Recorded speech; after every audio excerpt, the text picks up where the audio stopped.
Muy buenas tardes, les doy una cordial bienvenida a la charla del día de hoy. Les saluda Sandy Seña, representante de Teide Electric, quien apertura los seminarios técnicos que venimos brindando. Me permito presentar a Teide Electric, empresa especializada en diagnóstico y pruebas eléctricas, así como también mantenimiento y montaje electromecánico de transformadores, además subestaciones eléctricas de media y alta tensión. Agradecerles por su participación en esta capacitación, un saludo cordial y un agradecimiento especial al Colegio de Ingenieros del Perú, al Consejo Departamental de Lima, al capítulo de Ingeniería Eléctrica y a su presidente, el ingeniero José Luis Torres. Invitarlos a que se unan a través de las plataformas de Facebook, SIP TV y a nuestro fanpage donde nos pueden encontrar como Grupo TID. Continuando con la Jornada Internacional de Seminarios, la segunda sesión del tema Implementación de Centrales Eólicas, nos acompañan los ingenieros Jorge Fernández Daer, ingeniero industrial electrónico, expresidente de la Sociedad de Medidas del IEEE, actual presidente del capítulo de Potencia y Energía de la sección IEEE en Uruguay. Él actualmente se desempeña como director en CIER.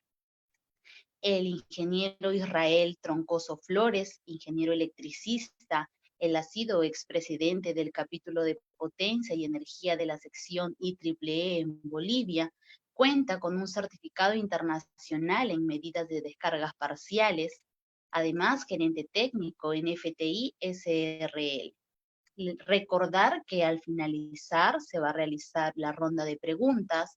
Las consultas las pueden hacer después de los 30 minutos de exposición mediante el chat o también a través de los comentarios en la transmisión por Facebook. Recordarles que hay un link donde ustedes se pueden registrar. Antes de iniciar con la charla de hoy, les hacemos llegar una cordial invitación para que se inscriban y obtengan su certificación, ya que la recaudación que se obtenga de este evento va a ser destinado como cuenta de apoyo solidario CIE, que servirá de ayuda a los ingenieros electricistas en mala situación económica, producto de los difíciles momentos que atraviesa el país. Ingeniero Jorge, ingeniero Israel, bienvenidos. Muy buenas tardes a todos, muchas gracias. Muchas gracias, muy buenas tardes. Bueno, Jorge, comenzamos entonces con la segunda parte. sí, comenzamos con la segunda parte. Bien, Aclarar el tema de las preguntas que quedaron pendientes el día de ayer, se van a responder al finalizar la presentación. También como parte de esa presentación se va a abrir el micrófono para aquellas personas que quieran acotar algo o que quieran hacer alguna consulta en vivo y abriendo el micrófono, ¿no, Jorge? Eso es lo que se quedó en la reunión y exact- bueno, sin más, damos la bienvenida. exactamente. Hoy vamos a hacer algo un poquito distinto. Vamos a ver si escuchamos otras voces también. ¿Comenzamos entonces? Sí, comencemos. Bueno, muy bien. Ayer habíamos quedado por empezar el tema de los sistemas SCADA. ¿Ah? Esto tampoco tiene grandes diferencias respecto a los SCADAs tradicionales, pero agregan algunas particularidades de las centrales eólicas, ¿no? Como ustedes bien saben, SCADA, que es una sigla, que significa Supervisory Control and Data Acquisition. ¿Ah? En el caso de los parques eólicos, es una herramienta fundamental para el monitoreo y control de las unidades generadoras. ¿Se acuerdan que ayer mencionamos que en estas centrales normalmente no existen personas? Esto es totalmente de atención remota. ¿Ah? Y aparte, como dice ahí, en realidad toda la información está en un único sistema y ahí tenemos datos de turbina, de las estaciones meteorológicas y lo tradicional que todos nosotros conocemos de la subestación elevadora, la típica subestación de transmisión, ¿no? Como ven, esto en realidad es un agregado, tiene un poquito más de información que en una estación de transmisión común. ¿Ah? Generalmente el operador lo que puede hacer con estos sistemas SCADA es enviar comandos. Como yo les dije, no hay gente en estos lugares, esto se comanda en forma remota y se recoge todo lo que son datos operacionales, luego se generarán reportes, etcétera, y obviamente una parte importante de gestión de alarmas, ¿no? En el caso de las turbinas específicamente, lo que es característico de los SCADAs de estas centrales de generación, recoge los datos de las turbinas, propiamente dicha, pero también de las estaciones meteorológicas que están en cada uno de los aerogeneradores. ¿Se acuerdan que ayer vimos un esquemita donde cada uno de los aerogeneradores tenía una pequeña estación meteorológica? Y bueno, obviamente la subestación elevadora también. Los parámetros de funcionamiento del sistema de control de la turbina también pueden ser modificados en forma remota. Y bueno, obviamente que el sistema SCADA sirve para compatibilizar todos los protocolos de comunicación que puedan coexistir, digamos, en una instalación de este tipo, ¿no? Generalmente estos sistemas, los SCADA, tienen también una definición de jerarquías de usuarios, no todos tienen los mismos derechos, accesos, etcétera, y esto se controla por usuarios y palabras clave, ¿no? Por ejemplo, en lo que uno ve normalmente, esto también depende de cada fabricante, obviamente, ¿no? Pero más o menos lo que uno observa en general, que para cada turbina, ¿no? Se observa, primero que nada, el estado, si está en servicio, fuera de servicio, en espera, etcétera, ¿no? Y después datos eléctricos como potencia, coseno phi, tensiones, corrientes, pero también tenemos otro tipo de parámetros, por ejemplo, la velocidad de giro, las temperaturas, ¿no? Y cualquier alarma que se pueda encontrar activa, ¿no? La estación meteorológica básicamente recoge algunos datos que son importantes para el tema de no solo el funcionamiento, sino la eficiencia, luego para poder resumir de alguna manera y calcular las eficiencias de estos equipos, ¿no? Velocidad del viento, la dirección del viento, la temperatura ambiente y la presión atmosférica. Son cosas básicas que miden las estaciones meteorológicas individuales en cada aerogenerador, ¿no? Bueno, y después sí, esto ya es lo que ustedes ya seguramente conocen, lo típico de cualquier escala, de cualquier estación de transmisión, ¿no? Tensiones, corrientes, potencias, tanto activa como reactiva, y todo lo que son alarmas y protecciones, ¿no? Eh, dejando de lado lo de la subestación, que es lo típico, ¿no?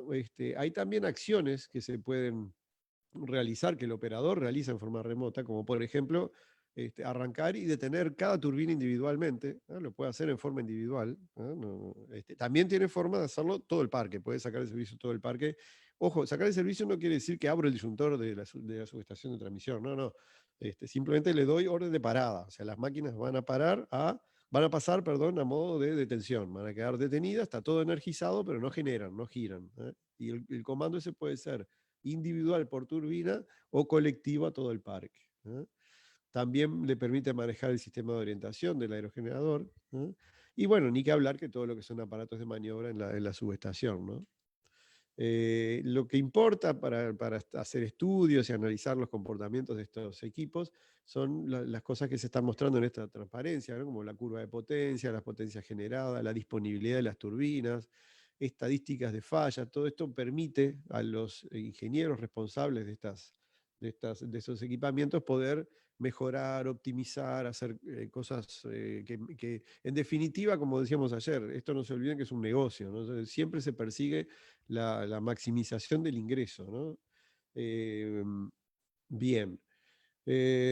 Bueno, generalmente, como yo les dije, tienen un centro de operación remoto, ¿no? Y normalmente, como estas empresas en general son multinacionales que tienen presencia en distintos países, les conviene ya en ese caso tener un centro de operación en su casa matriz que controla las distintas instalaciones en las distintas partes del mundo.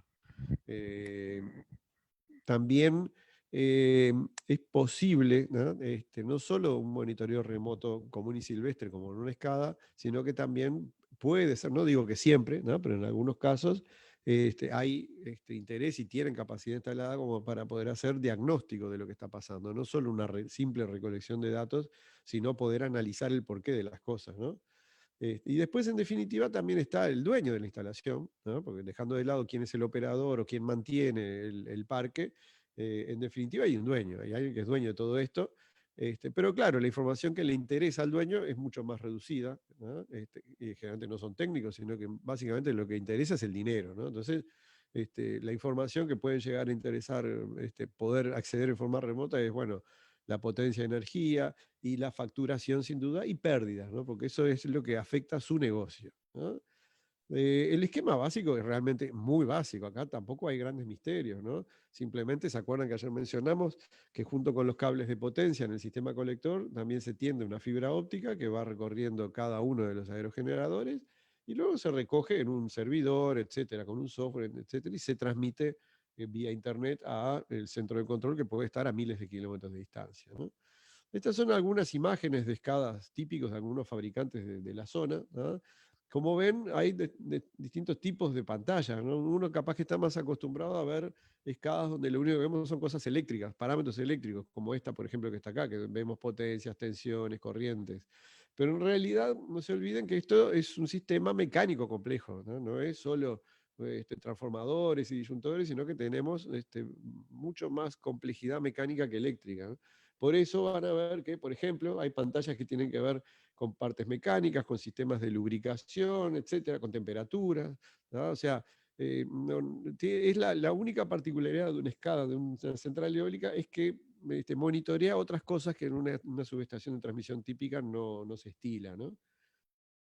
Bueno, y después obviamente como soporte a los SCADAs y todo eso se precisan siempre unidades remotas, ¿no? Unidades terminales remotas, como este es un ejemplo de un fabricante cualquiera, alarmeros también en el lugar, ¿no? Por ejemplo, en el caso de que haya un operario en forma local, pueda ver rápidamente qué está pasando, ¿no? Con indicaciones de alarmas. Y después también lo típico de estos sistemas es tener una especie de log, ¿no? Donde uno puede observar cronológicamente todos los eventos. No todos los eventos son alarmas, no necesariamente, se informa mucha cosa, ¿no? Esto lo define, se define en la etapa de proyecto, y una vez configurado el SCADA, este sistema almacena todos los eventos que uno quiera que se registren, ¿no? Insisto, no solo son alarmas, pueden ser situaciones normales, pero que me interesa tener un registro. Bien, esto algo ya hablamos, ¿no? Pero por las dudas vamos a repetir un poquito. Ya habíamos dicho que el sistema colector es el sistema que recoge la energía desde los aerogeneradores, los cables de potencia, el cable de tierra y la fibra óptica, que es lo que permite justamente a la escada poder comunicarse con las unidades. Esto también ya lo vimos ayer, son las zanjas donde están los cables enterrados, con la fibra óptica y las protecciones y señalizaciones adecuadas, ¿no? Vamos a ver alguna imagen. Ayer no vimos imágenes, pero podemos aprovechar ahora, ¿no? Ya que hablamos de esto, para ver algunas imágenes. La idea de estas imágenes es mostrarle las distintas etapas de una obra, porque a veces uno puede acceder a un parque, pero cuando ya está funcionando, terminado, etcétera, y hay mucha cosa interesante que capaz que se pierde uno por no haber estado en la obra. Por eso me pareció interesante juntar acá algunas fotos, vamos a ver varias, ¿no? Esta es la parte justamente del sistema, el sistema colector, ¿no? Donde se hacen las zanjas que van entre los aerogeneradores y la subestación, pasando por cada uno de los aerogeneradores en el camino, ¿no? Ahí ven, acá está la zanja, en la foto de la izquierda, la zanja abierta sin nada tendido aún, ¿no? Y acá ya están tendidos los cables y ya está, incluso hay una parte que ya está cubierta de vuelta por la tierra, ¿no? Acá vemos, por ejemplo, la llegada de los cables a la base de un aerogenerador, antes de estar terminado incluso, ¿no? Aquí se ven los cables estos de color rojo, son los cables de potencia, ¿no? Estas son las mallas, perdón, los conductores de tierra, ¿no? Que son los que, ¿se acuerdan que ayer vimos que estaban interconectadas la malla del aerogenerador con la malla de la subestación, ¿no? Aquí ven, antes de que se tape todo y no se vea más, ¿no? De vuelta tenemos este cable negro, color negro que ustedes ven acá, es la fibra óptica, ¿no? Obviamente esto tiene una chaqueta que recubre todo, ¿no? Pero lo que se ve es la cubierta exterior negra, ¿no? Acá tenemos en esta imagen de la derecha, también vemos, por ejemplo, las cintas de señalización que yo les había comentado, ¿no? Donde esto sirve justamente para evitar que inadvertidamente alguien pueda dañar un cable al hacer una perforación, un poste, ¿no? Eso es básicamente lo del sistema colector, ven que no es nada complicado, ¿no? Ayer hablamos de ensayos de los componentes de una central, ¿no? Pero también hay ensayos dirigidos a la central como un todo, no como un equipo suelto, un transformador, un generador, sino como un todo, ¿no? Esto sí es exclusivo de las centrales eólicas. En general de las centrales de energías renovables, no solo eólicas, sino que en solares también se aplica, ¿no? Lo que pasa es que probablemente en el caso eólico sea un poquito más complejo por la complejidad del sistema, ¿no? Vamos a ver un poco. Incluso ayer alguien preguntó esto, así que ya de paso ya esto lo respondemos a quien preguntó ayer sobre las normas de ensayo y si se ensayaban o no las centrales eólicas. Aquí está la respuesta, sí se ensayan. ¿Ah? ¿Qué se pide? ¿Qué se ensaya o qué verificaciones se hacen? Bueno, eso va a depender de las regulaciones locales y nacionales, ¿no?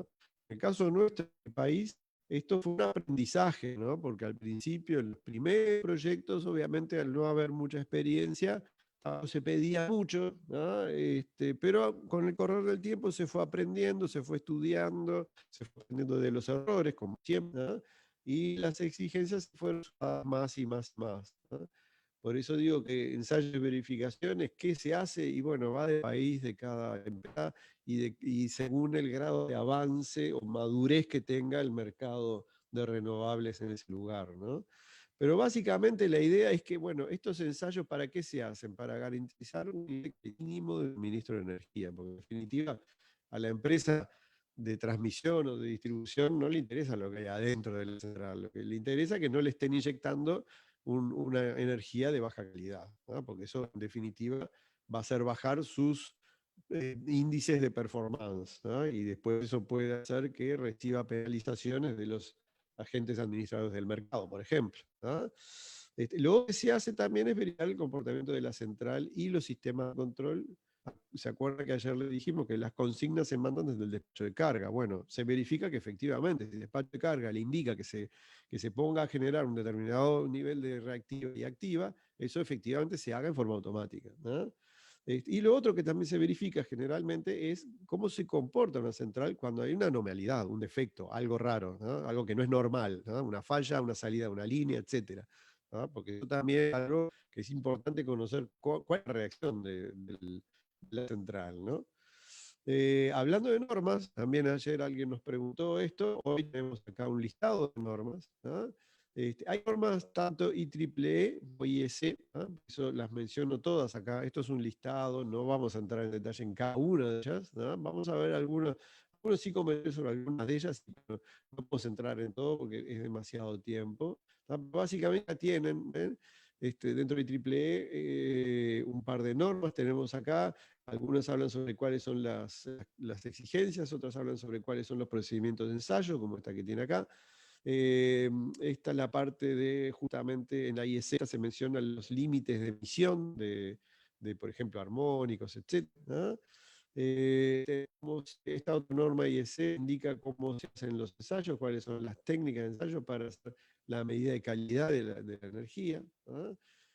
Acá hay otra para la medida de flicker. Flicker, no sé si ustedes saben, pero flicker es un fenómeno que, al cual el ojo humano es muy sensible. En realidad el flicker no se genera con la aparición de las centrales eólicas, sino que existe hace muchos años, que es la variación del nivel lumínico.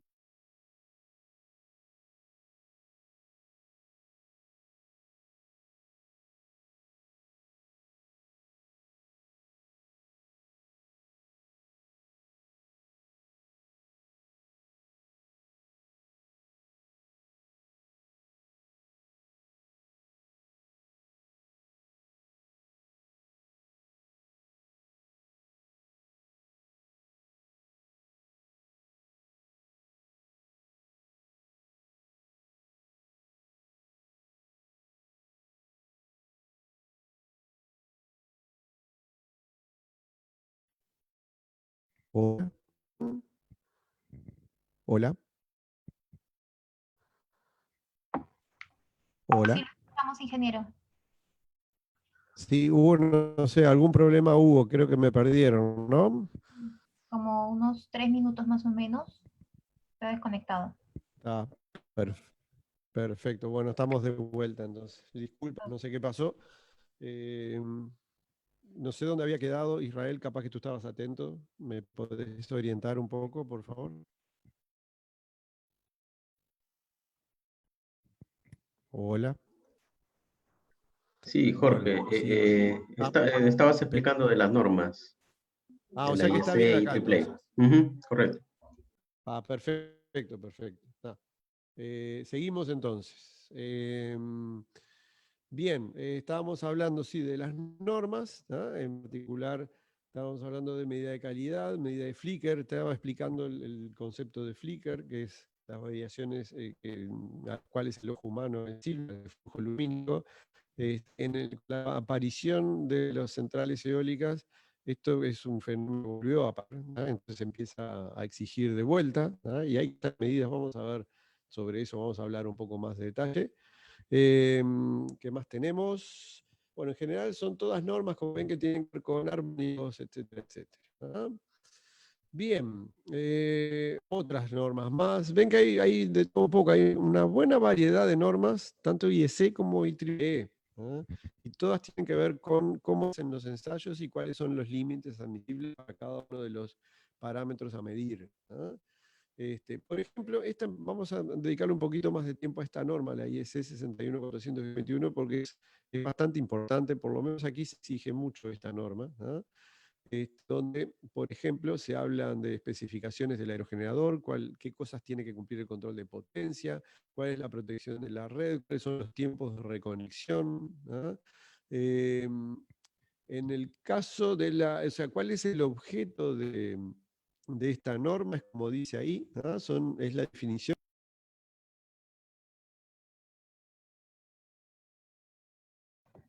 Bueno, parece que estamos teniendo algún problema con la plataforma. Vamos a esperar a que Jorge se reconecte.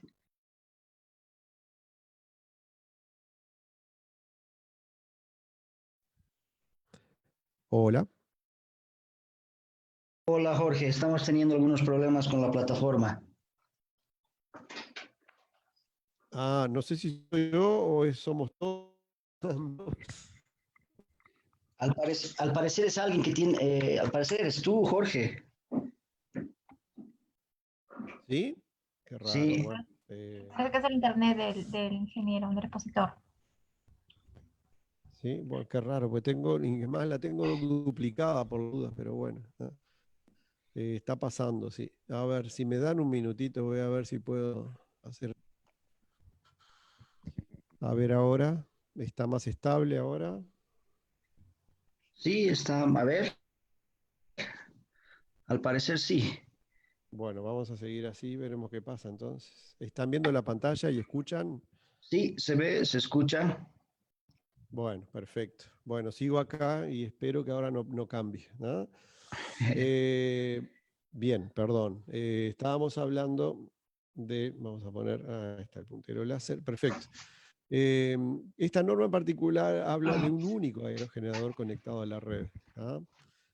Pero sin embargo, dice acá una frase, ¿no? Por ejemplo, eventualmente en grupos, o sea que también se utiliza, si bien el objeto principal de la norma es el hecho de un único aerogenerador conectado a la red, internacionalmente, y la norma lo dice también, que bueno, usemos estos mismos criterios de assessment, de evaluación, ¿no? Y de mediciones para las centrales eólicas. Esto es lo que hay hoy, ¿no? Bien. Como dice acá, los procedimientos de medida son válidos para aerogeneradores individuales con una conexión trifásica a la red. Pero la propia norma lo dice, ¿no? Que se puede utilizar todo esto para ensayos en parques eólicos y es lo que se usa, ¿no? Bien, la norma IEEE, la 1547, que es la otra, la de la otra familia, digamos, salimos de la IEC y vamos a la IEEE, ¿no? Define lo que es el sistema de interconexión, ¿no? de la central, ¿no? Y tenemos el sistema eléctrico, la red pública vendría a ser esta, y del otro lado, en el otro extremo, tenemos lo que es la central de generación distribuida, ¿no? Y acá tenemos una fuente de energía, ¿no? Esta norma, como ven, se aplica en general, es bastante amplia, no habla exclusivamente de viento, sino que dice fuente de energía, ¿no?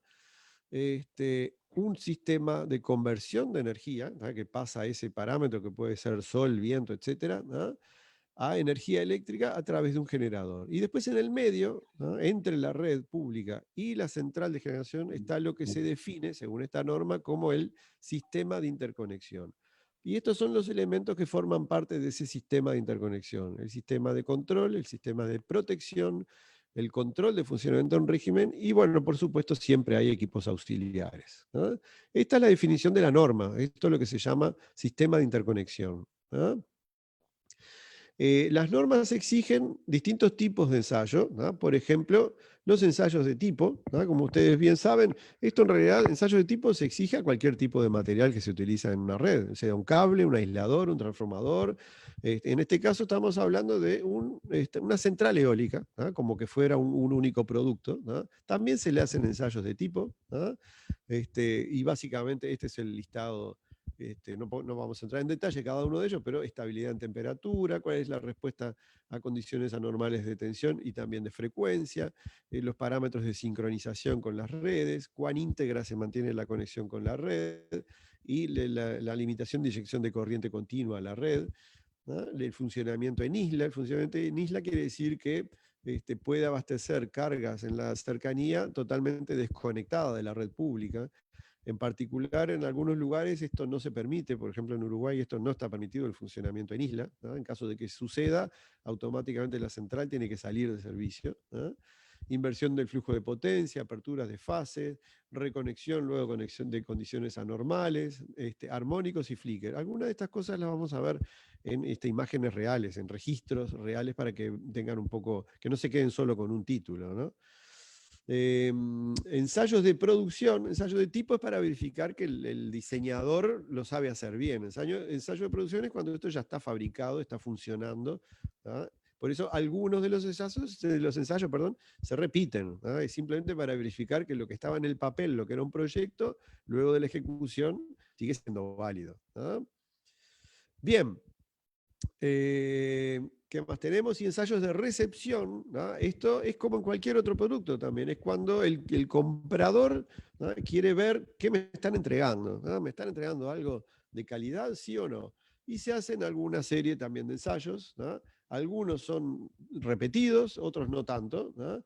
Pero estos son los que, por ejemplo, acá en Uruguay se les da mucho más importancia, ¿no? Que es el registro de los parámetros de calidad de onda, ¿no? Porque en definitiva no se olviden que las empresas de transmisión o de distribución son bastante celosas en cuanto a lo que uno le inyecta a la red, ¿no? Por eso van a ver que acá hay una cantidad de ensayos que tienen que ver con, bueno, a ver, yo te voy a autorizar que tú inyectes energía a mi red, pero bueno, quiero ver que todo esto esté bien, ¿no? Que no haya flicker, que no haya armónicos, que los huecos de tensión sean limitados, que las variaciones de tensión en el arranque también, cómo se comporta ante un cese de energización, cómo se comporta en condiciones anormales, ya sea de tensión o de frecuencia. Y esto sí, esto ya no es tanto de calidad, sino más que nada de, ok, a ver, cómo funciona frente a una consigna que yo le voy a dar, ¿no? En cuanto a potencia activa y reactiva, ¿no? También, acá por lo menos, si bien no es específico de la central eólica, pero también se hacen verificaciones e inspecciones, las estándares y comunes que uno ve en cualquier estación de transmisión, ¿no? Ensayos en los disyuntores, los relés, en el cableado, etcétera, etcétera, ¿no? Incluso la funcionalidad de la escada también. Insisto, esto no es particular de un parque eólico, pero bueno, como hay una estación de transmisión también se hace, ¿no? Para que vean un poco la parte más reglamentaria, por lo menos aquí en Uruguay, ¿no? Les voy a hacer un resumen, no los voy a aburrir mucho, pero para que tengan un poco una idea de cuáles son las exigencias, que como les dije, esto, como dice acá, ha evolucionado en el tiempo, ¿no? Esto al principio era mucho más primitivo, digamos, y es normal porque, bueno, las empresas y la gente va aprendiendo, ¿no?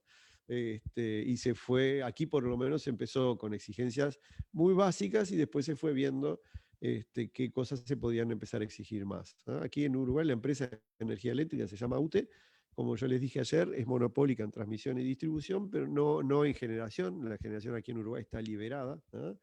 Y las documentaciones o los contratos, ¿no? Las reglamentaciones están recogidas en un documento que se llama el convenio de uso, ¿no?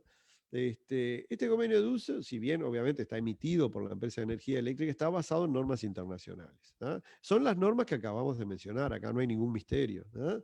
Generalmente UTE, creo yo a buen criterio, toma lo que ya se ha aprendido en otras partes del mundo, no tiene normas propias, aunque bueno, algún maquillaje más local puede ser que lo tenga, pero no tocan las cuestiones de fondo, ¿no?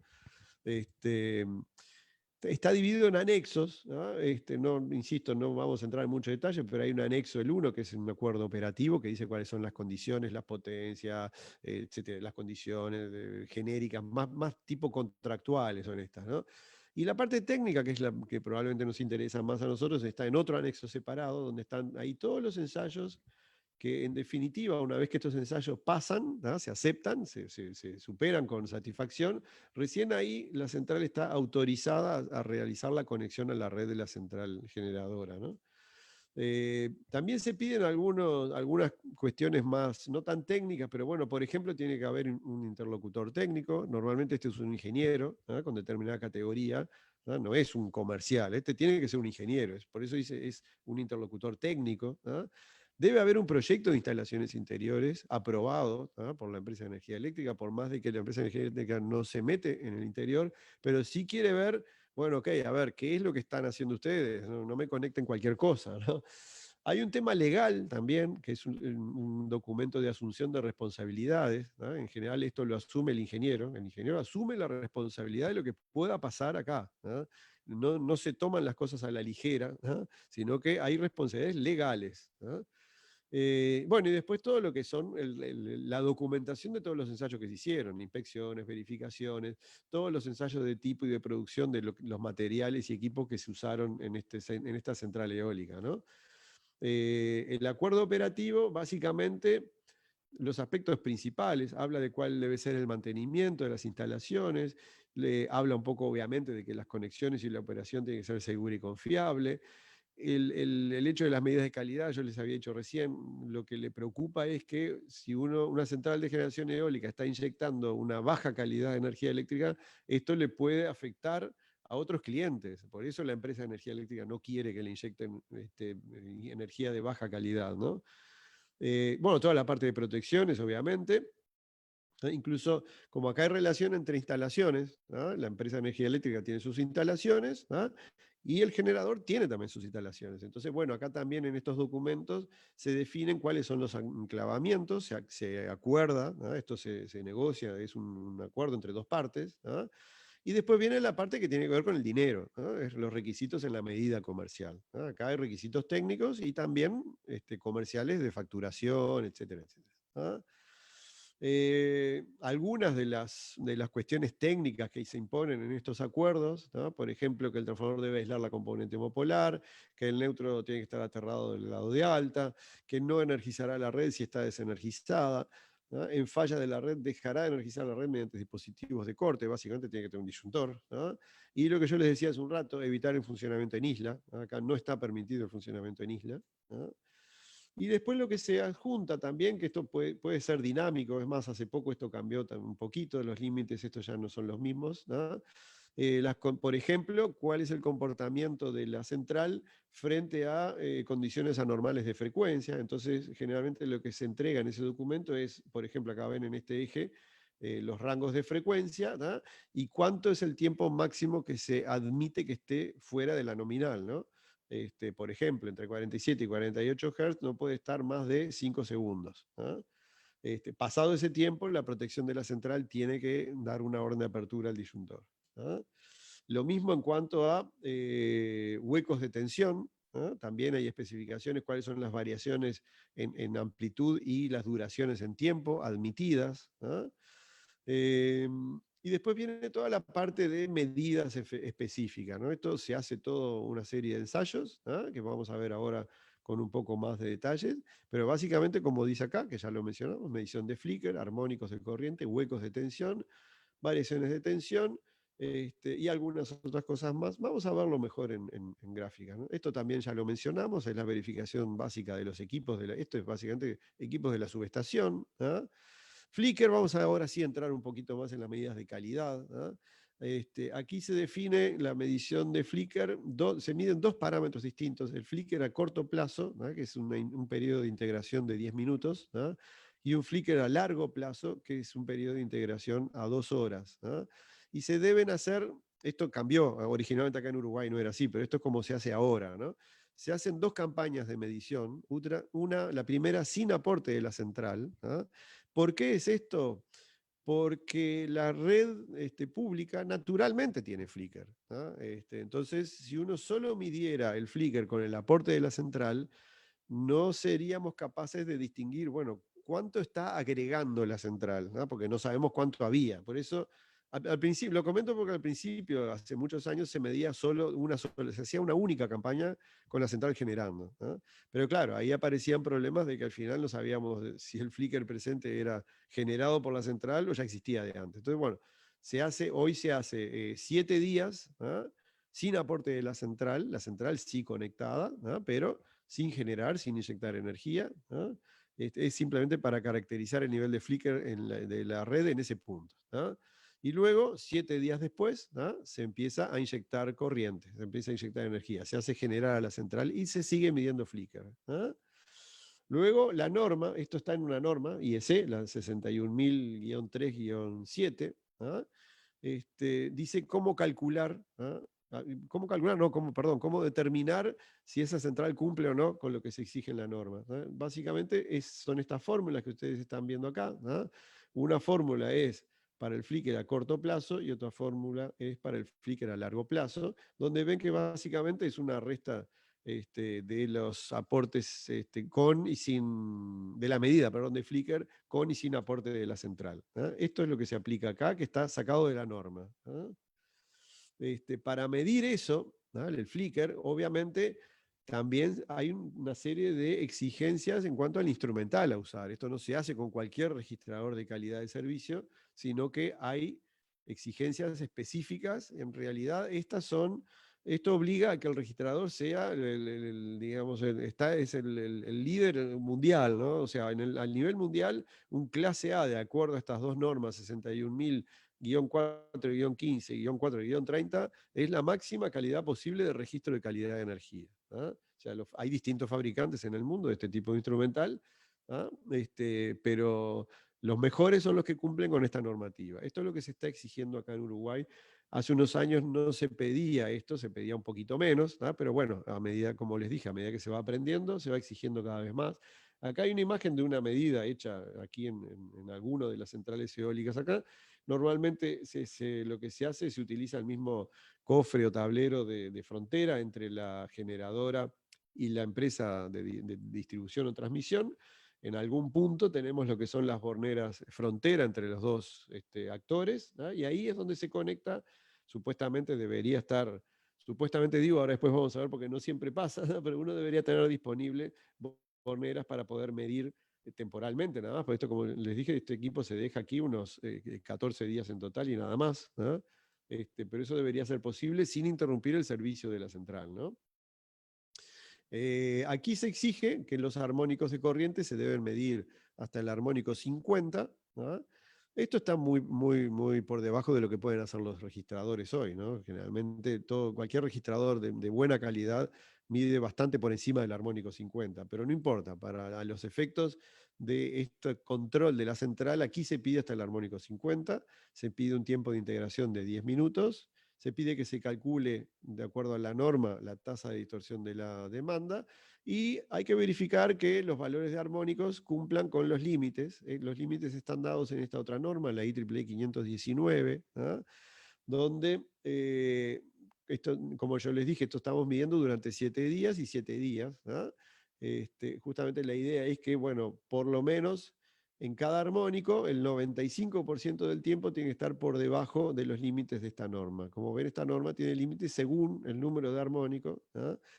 O sea, ¿esto qué quiere decir? Que no es necesario que esté el 100% del tiempo por debajo de los límites. Se admiten ciertas desviaciones, pero en el total del tiempo no puede superar más de un 5% de desviación, ¿ah? Bien. En la parte de huecos de tensión se utiliza otra norma. Acá yo les muestro, estas son medidas reales, son resultados de medidas reales, ¿no? Donde estamos viendo, por ejemplo, acá tenemos en el eje vertical el porcentaje de la tensión nominal y en el eje horizontal la duración del hueco, ¿ah? Y básicamente esta zona blanca es la que está como aceptable, o sea, cualquier evento que suceda en esta zona blanca es aceptable, ¿no? Quiere decir que puedo tener una variación, yo que sé, incluso hasta de un 500%, ¿no? Por acá. Ojo, huecos, perdón, y sobretensiones también, ¿no? Porque huecos serían hacia abajo y sobretensiones serían hacia arriba del 100%, ¿no? Pero todo depende de la duración, por eso, cuanto más grandes sean las amplitudes hacia arriba o hacia abajo, menores tienen que ser los tiempos, ¿no?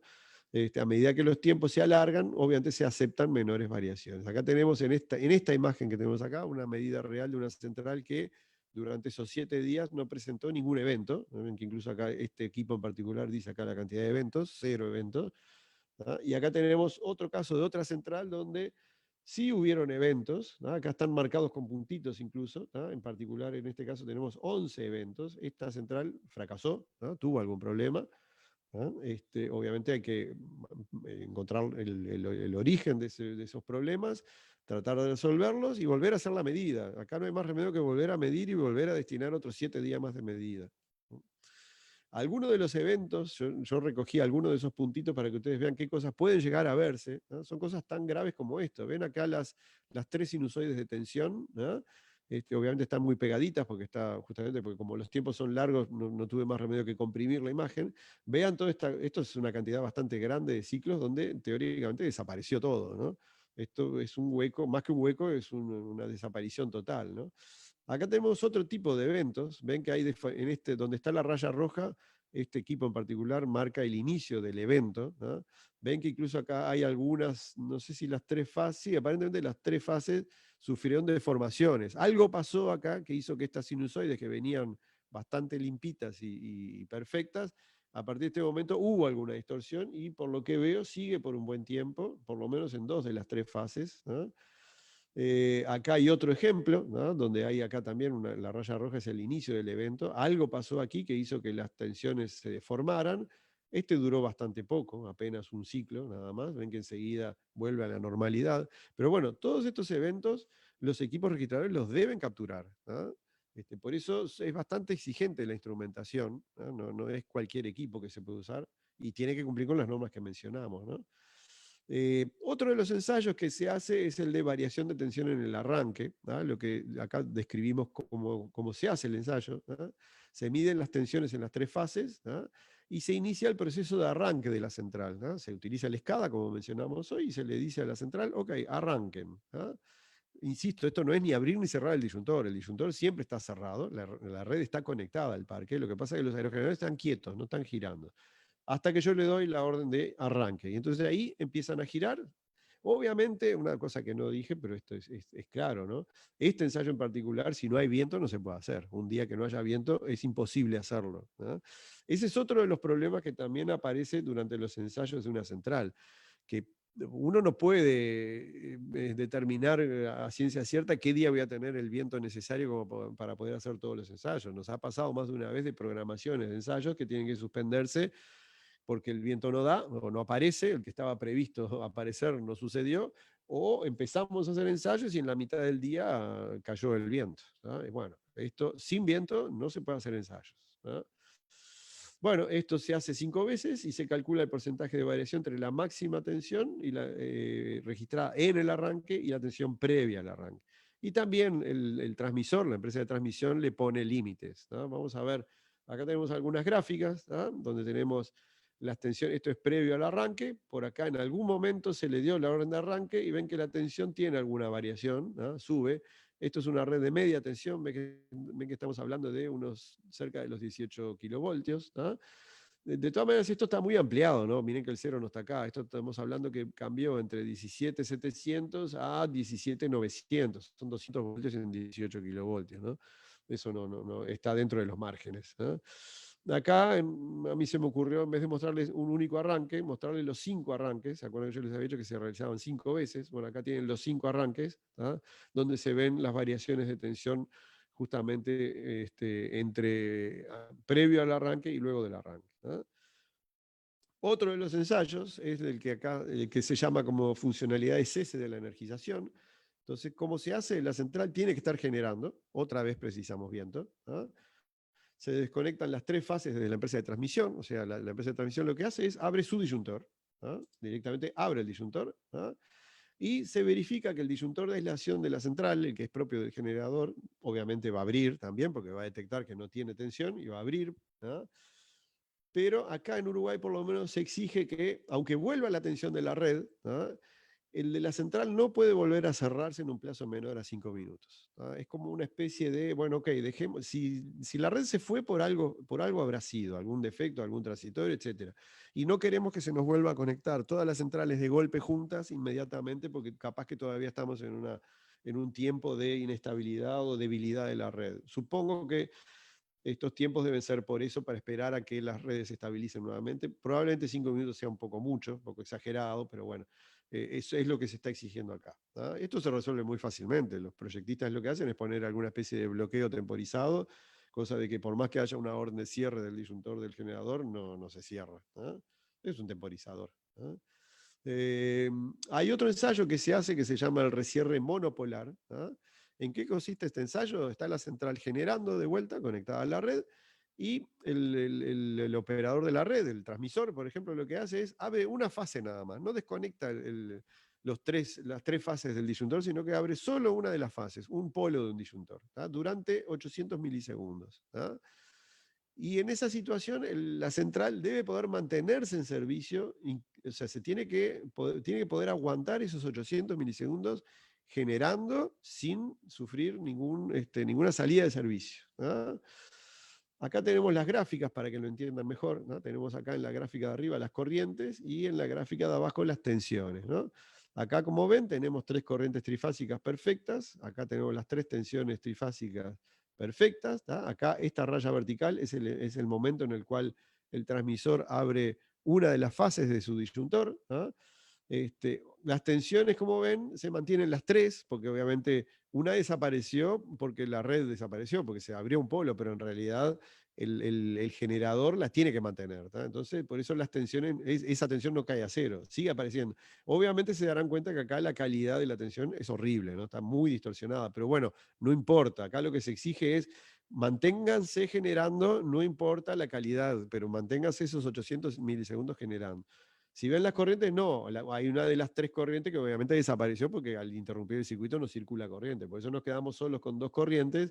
También ven que se producen cambios incluso en la amplitud, pero esto es aceptado. Lo que se pide es que se mantenga en funcionamiento y no salga de servicio durante 800 milisegundos. Y acá está el final de los 800 milisegundos, donde de vuelta se cierra el polo que estaba abierto. Ven, acá vuelven a aparecer las 3 corrientes, hay un transitorio de donde se acomoda el sistema trifásico, y acá de vuelta tenemos las 3 tensiones con deformaciones, pero otra vez vuelve a quedar todo sinusoide perfecto.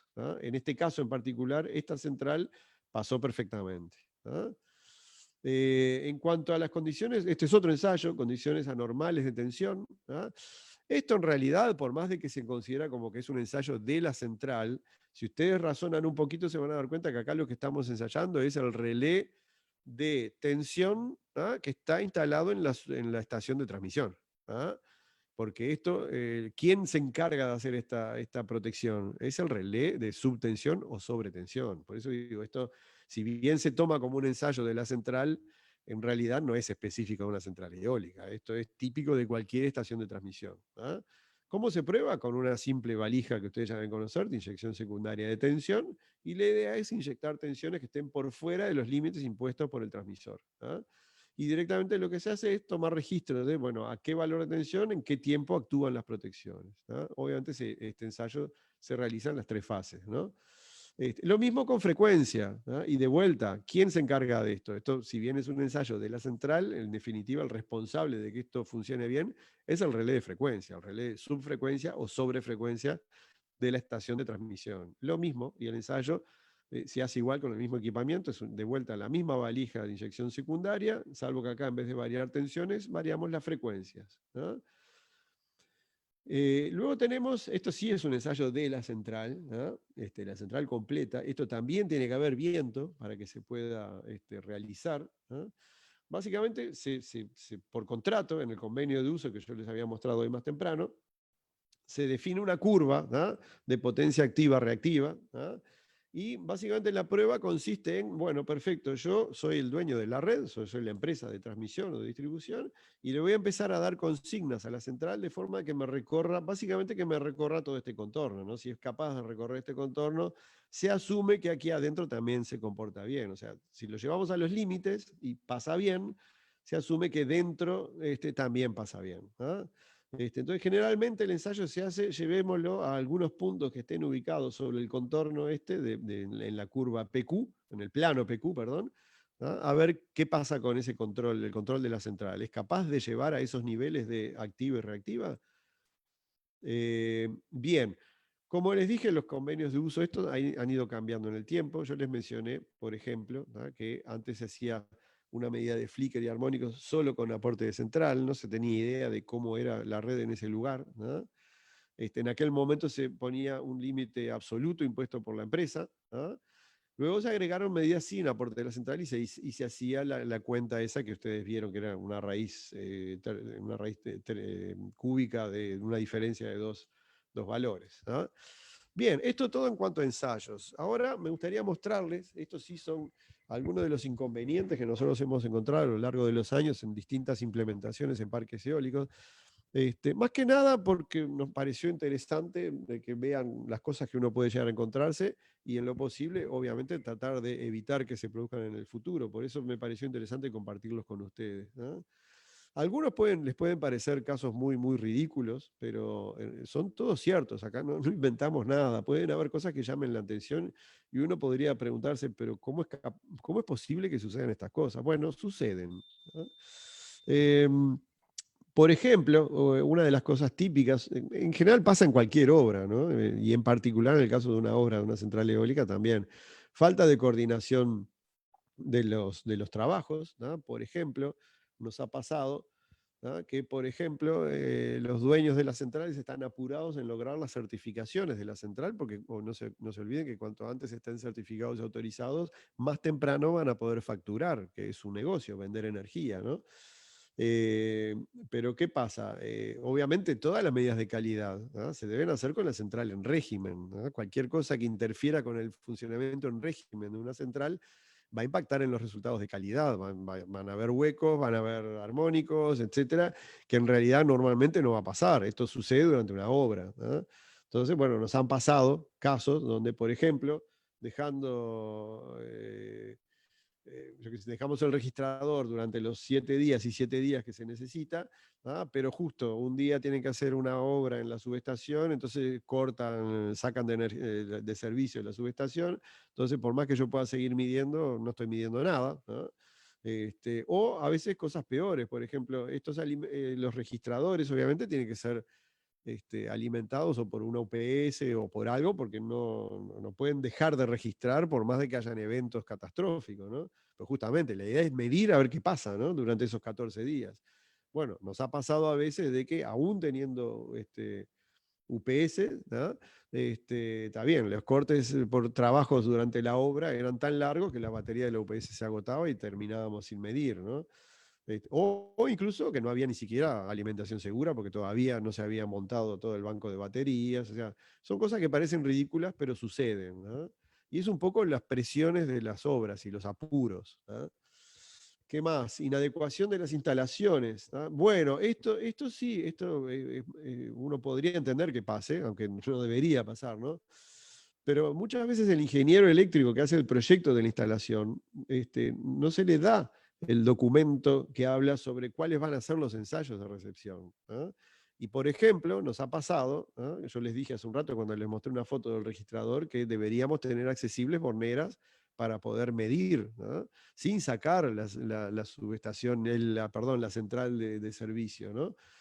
Pero nos ha pasado de encontrarnos, ¿no?, la ausencia de borneras, ¿no?, que sean seccionables o cortocircuitables, ¿no? Entonces, ¿se puede hacer el ensayo? Y sí, se puede hacer igual. Lo que pasa es que tengo que sacar de servicio la central 2 veces, porque una vez para, sin corriente y sin tensión, poder conectar al registrador, luego volvemos a poner en marcha la central, lo dejamos 14 días, ¿no?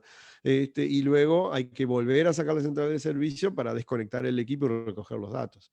Y aparte que esto, bueno, se corre el riesgo de que haya errores en conexiones temporales, porque en realidad esto no estaba previsto en proyecto, tenemos que ver dónde nos podemos conectar, etcétera, etcétera, y podemos correr riesgos, cometer errores en esa conexión, y al final estropeamos 14 días de medida, ¿no? Y eso es tiempo, y el tiempo tiene un costo, ¿no?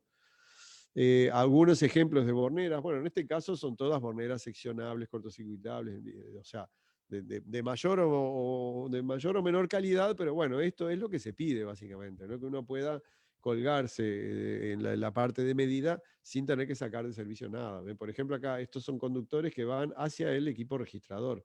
Y como ven, simplemente hay que usar morneras cortocircuitables, seccionables, etcétera, y uno no saca de servicio nada, ¿no? Bien, esto es un ejemplo nomás que yo desarmé una bornera para que se entienda bien lo de que sea seccionable, ¿no? Para que en realidad normalmente esto no se ve. Esta yo la desarmé a propósito, ¿no? Tiempo excesivo entre ensayos, este es otro problema que también siempre originado por presiones en los plazos, ¿no? Porque quieren entrar, quieren ahorrar, los dueños de las obras estas generalmente quieren ahorrar la mayor cantidad de tiempo posible porque implica dinero, ¿no? Por ejemplo, como yo les dije que hay que medir 7 días sin central y 7 días con aporte de la central, ¿no? Entonces, a veces nos ha pasado que en el apuro los dueños dicen, vengan ya a medir los 7 días que corresponden al flicker o armónicos cuando no hay central generando. Porque total, yo todavía estoy en obra, no estoy generando, aprovechemos y vayamos midiendo. Perfecto, se puede hacer, es cierto, porque en realidad, como no va a inyectar nada a la central, no tiene por qué estar funcionando, ¿no? Pero bueno, está. Ok, se puede hacer la medida. Pero supónganse que después la obra se atrasó, hubieron problemas, no sé qué, y en vez de medir los siguientes 7 días, la segunda campaña de medición, inmediatamente, pasa tiempo, mucho tiempo. Nosotros registramos un caso donde pasaron 6 meses entre una medida y otra. ¿Qué pasó en el medio? Se midió en la primera campaña de medición de calidad de energía, se midió un determinado nivel de flique y armónico. Será la referencia que después se iba a tomar para hacer la diferencia entre los dos valores. 6 meses después se fue a medir, ahí ya estaba la central generando, se hizo la cuenta y dio mal. Pero ¿qué pasó? En realidad investigamos un poquito y el problema fue que en el medio, en esos 6 meses, apareció otra central eólica en las cercanías, muy cercana a esta otra. Entonces, en realidad, el nivel básico, en realidad, perdón, lo que yo estaba midiendo en la segunda campaña de medición era el nivel básico que ya teníamos de la red, el que se midió 6 meses atrás, el aporte de la central que yo estaba midiendo, más el aporte de la otra central que estaba cerca. Por eso dio un valor tan alto. Claro, lo que pasa es que si uno no sabe, empieza a decir, bueno, acá tenemos problemas en esta central, cuando en realidad el problema no fue en la central. Por eso no se puede hacer ensayo, por más que queramos ahorrar tiempo, hay veces que no se puede. ¿Qué más tenemos? Bueno, falta de previsión de trabajos también. Este es un típico un típico problema, perdón, de falta de coordinación en las obras. Nos pasó una vez también, por ejemplo, que íbamos a medir, en este caso era un parque eólico bastante grande, tan grande era que tenía 3 transformadores elevadores en transmisión, en vez de tener uno solo, tenía 3. Entonces, cuando bien energizaron el primero, nos pidieron que hiciéramos las medidas de calidad, ¿no? Y cuando empezábamos a medir, decían, pero miren que vienen los técnicos de la fábrica de los transformadores para ponerlos en servicio, hacer las pruebas, etcétera, justo en la semana que ustedes están midiendo. ¿Es posible eso? Y miren, la verdad, posible es, pero yo qué sé, las pruebas de energización, desenergización, todo lo que puedan hacer durante esos 7 días de registro, si yo tengo otros 2 transformadores al lado que los estoy poniendo y sacando de servicio a cada rato, y yo no sé si eso tiene impacto o no. Entonces, bueno, al final eso tuvo aumento en los costos, en los plazos, porque el técnico generalmente viene del exterior. Estas transformadoras no se fabrican acá en mi país, se traen del exterior y generalmente los fabricantes mandan un técnico especialista desde la fábrica hasta el destino. Obviamente hay que pagar viáticos, etcétera. Todo esto son problemas. Parece mentira que pasen estas cosas, pero suceden. Bueno, esto fue un caso grave, ¿no? Incumplimiento con los requerimientos. Yo les mencioné hace un ratito de los ensayos de tipo. Bueno, tenemos un caso donde los ensayos de tipo estaban equivocados. O sea, en realidad correspondían a un modelo de aerogenerador que no era el que se instaló finalmente. Esto obviamente tuvo impactos en la autorización de la central, porque, a ver, si a mí me presentan ensayo de tipo del modelo A y finalmente cuando termina la obra veo que está el modelo B instalado, es como que no tuviera el ensayo de tipo. Bueno, tiene una cantidad de consecuencias que todo es dinero perdido esto. Bueno, en este caso en particular nos pidieron que se hiciera algo lo más parecido posible a un ensayo de tipo en campo, que obviamente tiene sus complicaciones, porque el ensayo de tipo generalmente se hace en laboratorio en condiciones controladas. En campo eso no es tan fácil. Pero bueno, fue un desafío interesante. Se hicieron medidas durante 6 meses, porque hay una norma específica para hacer los ensayos de tipo, ¿no? No la medida de campo de la central, sino los ensayos de tipo, ¿no? Y bueno, fue necesario medir durante 6 meses, con una frecuencia de muestreo bastante más elevada que lo que habíamos hablado acá, que eran unas ventanas de integración de 10 minutos. Acá se habla de 200 milisegundos nada más. Imagínense la cantidad de datos que se generan, ¿no?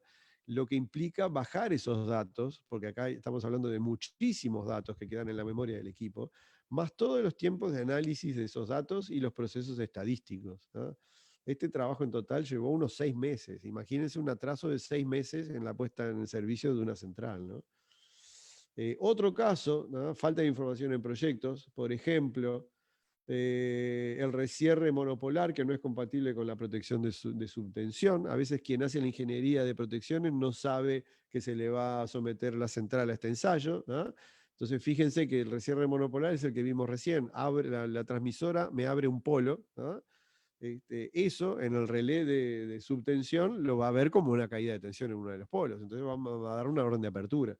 ¿Qué pasa? Los 800 milisegundos que tiene que soportar la central no soporta ni 20 milisegundos, que debe ser más o menos lo que demora un disparo de un relé, ¿no? ¿Por qué? Porque quien hizo la ingeniería de protecciones no sabía que se tenía que hacer un ensayo de recierre monopolar, ¿no? De todas maneras, eso se arregla muy fácil, se reconfigura el relé ese y listo, ¿no? Pero bueno, eso genera atrasos siempre, ¿no? Porque el día que se prevé hacer el ensayo, resulta que no funciona. Y obviamente, generalmente los actores involucrados, los inspectores de la empresa de energía eléctrica, lo que dicen, bueno, me voy, avísenme cuando esté solucionado y volvemos. Y de vuelta hay que generar coordinaciones, etcétera, etcétera. Todos son atrasos y todo es dinero, ¿no? Otra vez nos pasó también, por ejemplo, hubo una falta de previsión en una instalación en particular, ¿no? Donde tampoco se ve que quien hizo el proyecto eléctrico no sabía que se hacían ensayos de recepción, ¿no? Y no teníamos un circuito de medida, ¿no? Entonces las medidas nuestras de calidad no tuvimos más remedio que hacerlas en el circuito de protección, o sea, todas las borneras de corriente y tensión, pero que alimentaban a los relés de protección de la central, no a la parte de medida. Y esto trae un problema. Acá estoy corriendo el riesgo de provocar una salida de servicio de la central, ¿no? ¿Por qué? Porque estoy tocando borneras de tensión y de corriente que van a parar a relés. Entonces, cualquier cosa que yo cometa un error en esa conexión y desconexión de mi registrador, un relé puede interpretarlo como una falla y lo primero que hace es dar una orden de apertura. Cuando eso normalmente debería hacerse en un circuito de medida, ¿no? De protección. Bueno, en definitiva, en este caso particular nos pasó que sacamos una central de servicio, ¿no? Lo cual implicó prácticamente 3 horas de restablecimiento, de demora en el restablecimiento, porque aparte, como les dije, no había nadie en la central, esto se manejaba a 15.000 kilómetros de distancia y no era tan sencillo como hacerlo ahí localmente, ¿no? Bien, esos son algunos de los problemas que encontramos, desde el punto de vista eléctrico, obviamente, ¿no? Ni que hablar de que pueda haber muchísimos problemas en la parte civil, etcétera, etcétera, pero bueno, no es nuestra especialidad, nosotros somos eléctricos, ¿no? Y ahora, bueno, ya en la parte final de la charla, me gustaba mostrarles una serie de fotos, porque no siempre es fácil acceder a una central eólica en su etapa de construcción, ¿ah? Por eso me pareció interesante agregarles este capítulo de fotos. Simplemente acá vamos a ver fotos de distintas cosas, ¿no? No solo eléctrico, ¿no? Esto es una base de un aerogenerador en proceso de armado. ¿Ven? Nosotros que capaz que somos eléctricos nos llama la atención esto. Probablemente para un ingeniero civil esto no sea llamativo, pero para un ingeniero eléctrico es impresionante la cantidad de hierro que se utiliza y obviamente la cantidad de hormigón, ¿no? Lo cual es razonable, pero no se olviden que estos son máquinas que pesan unas cuantas toneladas y están ubicadas a 80, 100 metros de altura, más la acción del viento y las palas en su giro, ¿no? Bueno, aquí ven en el armado de toda la parte metálica, hierros, antes del llenado con hormigón, ¿no? Aquí, bueno, acá ya hay una etapa un poquito más avanzada, ¿no? Incluso ven acá, estas chapas que están acá son los moldes, ¿no? Porque para acelerar los trabajos de llenado de hormigón y todo se trabaja con moldes, así, primero que salen todos iguales, todas las bases de los aerogeneradores salen exactamente iguales, y otra que reduce muchísimo los tiempos de hormigonado, ¿no? Entonces se utilizan moldes metálicos, ¿no? Que se ponen, se llenan y una vez que fraguó el hormigón se retiran y se pasa a otros. Acá ya está retirado los moldes, ¿ven? Ya está la parte de hormigón pronta, ¿no? Vamos a seguir mirando. Aquí tiene toda la parte de fijación mecánica. Acá es donde viene la torre. Ven la cantidad de bulones que tiene para montar, para mantener la torre en su lugar. Esto es lo que realmente hace gran parte de los esfuerzos, lo recibe esta parte, ¿no? Aquí tenemos otras imágenes de lo mismo. Bueno, aquí ven las conexiones de tierra de la malla, incluso acá ven la soldadura entre dos conductores de cobre que se cruzan, ¿no? Acá ven que asoman incluso algunas cañerías por donde van a entrar los cables de potencia al aerogenerador, ¿no? Acá está la parte interior, ¿no? Esto en definitiva luego va a estar en el subsuelo, vendría a ser del aerogenerador, ¿no? Ven acá las puestas a tierra, todos estos chicotes que ven acá, que aparecen, estos conductores, son de cobre desnudo, y es lo que después va a terminar conectando a la malla que está abajo, ¿no? No se ve, ¿no? La torre metálica, ¿no? Bueno, esto fue un desastre que pasó una vez. Se estaba haciendo todo un tendido de cables, ¿no? Pero bueno, se ve que el trabajo no dio el tiempo para terminarlo, hubo una tormenta en la noche y al otro día cuando se volvió, la tormenta había lavado todo, ¿no? Ven que esto está totalmente corrido de lugar, las protecciones, las señalizaciones, todo corrido. Y esto, bueno, incluso acá hubo un desmoronamiento. ¿Qué pasa con esto? Los riesgos que se corren acá es que se dañe la cubierta de los cables de media tensión, que son bastante sensibles, ¿no? Esto seguramente genera luego, a largo plazo, un problema en el cable de media tensión, ¿no? Bueno, algunas imágenes justamente de partes del aerogenerador que se van armando de a pedazos en el lugar, ¿no? Esto implica el uso de grandes grúas, ¿no? Que aparte también tienen un costo bastante elevado, ¿no? Porque aparte de las grúas, a uno le cobran desde el momento que sale de su base hasta que vuelve a la base, porque incluso en el viaje la grúa está indisponible, ¿no? O sea que al cliente final se le cobra todo, cada minuto, ¿no? Acá ven las torres cómo se van armando por tramos. Esto también depende de los fabricantes, pero generalmente tienen 3 o 4 tramos, ¿no? Y simplemente se van montando uno arriba de otro y se van abulonando. Acá ven las uniones, ¿no? Acá pueden ver también un primer tramo y los otros dos en el piso todavía, ¿no? El transporte de las palas, ¿tá? Esto es el elemento más grande que se transporta por rutas, ¿tá? Es toda una ingeniería, ¿tá? Realmente transportar estas cosas no es fácil, ¿tá? Por los largos involucrados, ¿tá? Sobre todo cuando en una ruta tenemos curvas o rotondas bastante cerradas, ¿no? Generalmente estos transportes, estos tipo chatas, que no sé cómo le llaman ustedes, pero acá les decimos chatas, que van tiradas por los camiones, ¿no? E incluso tienen en las ruedas de atrás, tienen dirección también, cosa que puedan orientarse para facilitar el giro, ¿no? Sobre todo en curvas muy cerradas. Si fuera fijo estas ruedas de acá atrás, si fueran fijas, no les permitiría dar curvas, ¿no? Esto es el subsuelo que yo les había comentado, pero acá ya está puesto una parte de la torre, ¿ven? Acá ya se ve la parte metálica, o sea, acá ya estamos en el subsuelo, ¿no? ¿Ven? Incluso acá ya están tendidos los cables de potencia, ¿no? Estos son ductos, ¿no? Que se meten dentro de la tierra y van a la parte de la subestación, ¿no? Algunas imágenes con la torre vista hacia arriba y hacia abajo, ¿no? Donde ven, creo que algo de esto ya vimos ayer, ¿no? Es la escalera por donde se sube, el ascensor, en esta foto de la derecha, ven acá esto rojo es el ascensor para subir y bajar, ¿no?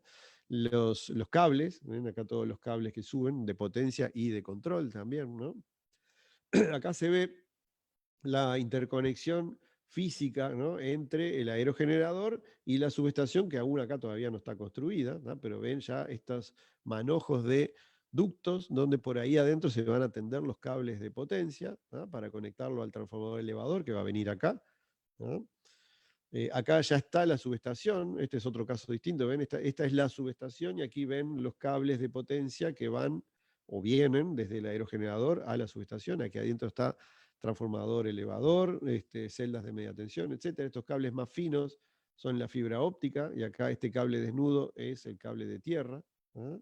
Obviamente todo esto después va tapado, ¿no? Esto se ve ahora porque estamos en medio de una obra, pero todo esto después se tapa, ¿no? Con el material, la tierra, etcétera, y en realidad uno no ve nada después. Una vez que queda terminado, ve césped precioso y divino, ¿no? Esto es la malla para la fundación de la subestación, ¿no? Que viene bien pegada a la torre, ¿no? A la fundación de la torre. Esta es la sala de celdas, donde yo les dije ayer, ¿se acuerdan? Que vienen los distintos ramales de las distintas sectores de la central eólica y se conectan cada una a un disyuntor y después hay una barra de 30 y de aquí sale en otra celda la conexión al transformador elevador que termina inyectando la energía a la red de alta tensión, ¿no? Y esto ya lo vimos un poquito hace un ratito, ¿no? Los famosos cofres frontera, donde aquí están todas las borneras, y está de un lado el generador y del otro lado está la empresa de energía eléctrica, ¿no? Esto por eso se llama, nosotros aquí le llamamos cofre frontera, no sé cómo le llaman ustedes, pero bueno, esto es lo que contractualmente divide, ¿no? Las instalaciones de el generador del transmisor o distribuidor, ¿no? Y acá tenemos de vuelta un registrador donde se están haciendo las medidas de calidad de energía, ¿no? Creo que sí, esto es todo. Creo que andamos bien en tiempo y me parece que hasta está bueno porque vamos a tener muchas preguntas, ¿no? Israel. Sí, Jorge, sí, sí, esta es la última diapositiva, estamos muy bien. Eh, Agradecerte por la presentación, por todas las fotos que has mostrado. Invitamos a todos a, por favor, formular las distintas preguntas. Quedan unas preguntas que se formularon el día de ayer y Si que querés, Jorge, eso te iba a decir, Israel. Si querés, empiezo leyendo las de ayer, ¿no? por Así favor, le Jorge, damos después, tiempo. Ah, está, y te doy tiempo a ti también para que vayas organizando las que fueron surgiendo hoy, ¿eh? perfecto, Jorge. Y también, como Va, dijimos, entre medio vamos a pedir si alguien quiere hacer alguna colación o alguna acotación al tema o alguna pregunta y que quiera hacer uso del micrófono, le vamos a dar la respectiva habilitación. perfecto. Bueno, voy a empezar con algunas de las preguntas de ayer, ¿sí?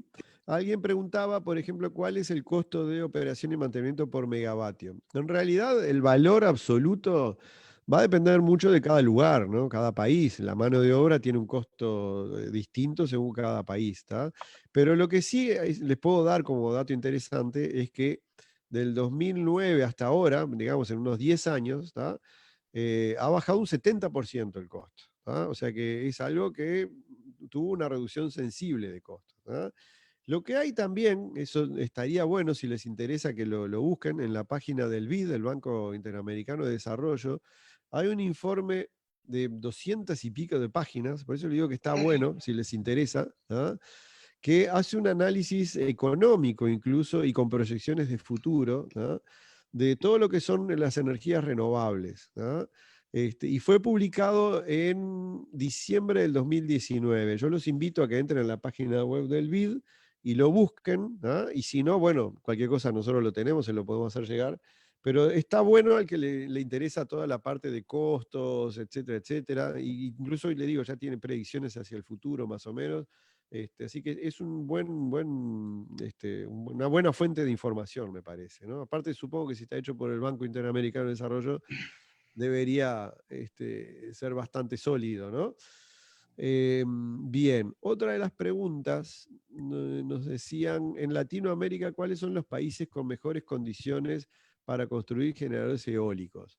Esto depende mucho, obviamente, de las condiciones de viento en cada lugar, pero los datos dan, por ejemplo, que desde el 2010 hasta ahora, ¿no? O sea, en los últimos 10 años, ¿no? Esa capacidad de generación eólica se ha triplicado en la región, ¿no? O sea que se dan cuenta que en 10 años se multiplicó por 3. Hay un crecimiento casi que, podríamos decir, exponencial, ¿no?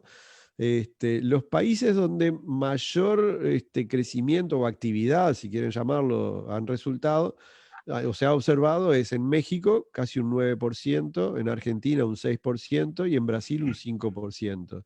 Sin embargo, esto es muy dinámico. También sabemos muy bien que en Chile también hay una muy pujante industria de renovables, y creo que en Colombia también. O sea que estos números cambian mucho, ¿no? Pero básicamente esos son más o menos los números aproximados como para que tengan una idea, ¿no? Hay otra pregunta por aquí, esta es más técnica, dice, ¿qué tipo de generadores de corriente alterna se utilizan? ¿Son sincrónicas o asincrónicas? En realidad se utilizan los dos, pero sin duda las máquinas asincrónicas son por lejos la mayoría de las que se utilizan, ¿no? Bien, acá hay otra pregunta que en realidad no me di cuenta que ya la respondimos hoy, pero bueno, para regular la potencia reactiva hacia la red, ¿se realiza en cada unidad generadora o lo realizan desde la subestación? Real lo vimos hoy. Desde el punto de vista del transmisor, el transmisor le manda un comando a la central en su total, ¿no? O sea que la consigna la recibe la subestación. Después lo que pasa es que cada una de estas empresas, de estos fabricantes de aerogeneradores, tendrá su algoritmo para decidir cómo maneja cada uno de los generadores individualmente para lograr la consigna final de la central, ¿no? Lo que importa desde el punto de vista de la red es la central en un todo, no cada unidad generadora en forma independiente. A ver qué otra pregunta tenemos. Bueno, diferencias entre offshore y onshore. A ver, desde el punto de vista técnico, en realidad son los dos aerogeneradores. Lo que pasa es que uno tiene mayores complicaciones porque es offshore, ¿no? Porque hay que hay que traer la energía de allí hasta acá, las fundaciones son distintas y hay agua en el medio, ese es el problema, ¿no? Pero bueno, dejando de lado eso que parece bastante obvio, quería aportarles algunos valores. Por ejemplo, las cifras más nuevas que yo encontré son del 2018, probablemente haya algo más nuevo, pero bueno, igual sirve para tener una idea, ¿no? Las onshore, o sea, en tierra, ¿ah? En el 2018 a nivel global representaron más o menos unos 570 gigavatios, ¿ah? Mientras que la offshore apenas 23 gigavatios. Estamos hablando que es un 5% más o menos contra un 95%. De todas maneras, el potencial de energía eólica offshore es muy grande, ¿no? O sea que creo que es un tema más de precios que es lo que lo ha frenado, pero esto a medida que vaya bajando, no cabe duda que va a crecer bastante más la offshore que la onshore, ¿no? Aparte de otra cosa, generalmente, si bien son renovables, ¿está? Energías verdes y todo lo que quieran, siempre tienen un impacto, ya sea sonoro, la sombra que proyectan, el ruido, y generalmente estas centrales eólicas a nadie les gusta tenerlas cerca de sus viviendas, ¿ah? Por eso la offshore, desde ese punto de vista, desde el punto de vista ambiental y por respeto a la gente y a la fauna, etcétera, bueno, parece lo más indicado, pero hay un tema de costo, ¿ah? ¿Qué más tenemos? ¿Qué impactos pueden tener la ubicación de instalaciones de explotación minera cercanas a proyectos eólicos? Impactos, sinceramente, no lo sé, pero lo que sí se ve y se ve en las noticias cada día más, ¿ah? De que justamente la industria minera es una de las grandes candidatas a impulsar el uso de renovables. Y es básicamente por un tema de costos. Por eso digo, supongo que la parte de impacto de otro tipo es muy menor frente a la reducción de costos, ¿no? Porque por algo la industria minera está empujando fuertemente a utilizar centrales de energías renovables, ¿no? Otra pregunta, alguien pregunta si se pueden hacer aerogeneradores de más de 3 palas. En realidad hay un tema, yo de esto no sé mucho, pero sí lo he leído en algún momento, que en realidad se prefieren siempre cantidades impares de palas por un tema de estabilidad, ¿no? Aparentemente 2 o 4 palas no es bueno, ¿no? Y sin embargo 3 es el estándar más conocido, más difundido, ¿no? Tiempo de vida otra pregunta, tiempo de vida de los aerogeneradores, más o menos unos 20 años, ¿no? Obviamente la tendencia con el tiempo es que cada vez sea mayor, ¿no? Pero hoy se puede decir que básicamente se puede esperar una vida útil de unos 20 años, ¿sí?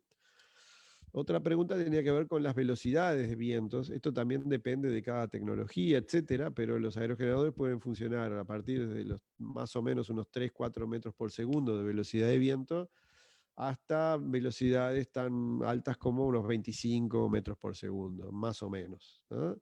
Insisto, son valores más o menos que dependerán de cada diseño, cada modelo, etcétera, etcétera, ¿no? Nos quedan un par de preguntitas más. ¿Cuáles son las fallas más comunes? Sin duda mecánicas, ¿ah? Quédense tranquilos que una central de generación eólica difícilmente tenga problemas eléctricos, ¿ah? Y dentro de las mecánicas, las que tienen mayor incidencia son los rodamientos, ¿no? Básicamente un 70% más o menos de las fallas son debidas a rodamientos, ¿no? ¿Qué más tenemos? ¿Hasta qué potencia es recomendable utilizar el generador de inducción de doble alimentación en un aerogenerador? Lo estándar que se ve normalmente es de 2 a 3 megavatios. Ahora, si ustedes miran sobre todo esas esa prensa que habla sobre los últimos avances tecnológicos, ya se está hablando de aerogeneradores de 8 y 10 megavatios, ¿no? Cosas bastante más grandes, ¿no? Pero lo estándar es que las unidades anden entre los 2 o 3 megavatios, ¿no? Acá hay una pregunta que en realidad tiene más que ver con el aceite de los transformadores. ¿Ah? ¿Cuál es la problemática de los transformadores en aceite, en turbinas eólicas, dado que no se incluyen en la norma de análisis de gases disueltos? Es cierto, algo mencionamos, no en este curso, pero creo que el curso pasado, cuando hablamos de transformadores, o bueno, algún otro, no recuerdo, pero es cierto, la última versión de norma de análisis de aceite, de gases disueltos en aceite, dice que no se puede aplicar a el caso de transformadores elevadores a pie de aerogeneradores, ¿no? La verdad, el porqué de lo que está pasando no se sabe, ¿no? Se está investigando, pero lo que sí se nota es una elevada producción de gases y básicamente hidrógeno, ¿no? Y los niveles son muy superiores a lo que uno está acostumbrado a ver en un común transformador de distribución, ¿no? Bueno, Israel, esas eran las preguntas que tenía de ayer. Hay otras, perdón, hay otras que ni las leí porque ya fueron respondidas en lo que dijimos hoy. ¿Ah? Por ejemplo, Sí, si existen normas IEC, hoy vimos una lista grande de normas, no solo IEC, sino IEEE también. Por eso no las leí todas porque ya están respondidas la mayoría. ¿Ah? sí, Jorge, muchas gracias. Muchas gracias por la respuesta. Como dijimos, vamos a dar la oportunidad a las personas que quieran levantar la mano en la plataforma. El señor Antonio Padilla ha levantado la mano, entonces no sé si está listo porque le vamos a dejar hablar.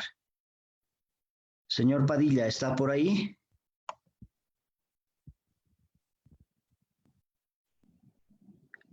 ¿Aló, señor Padilla?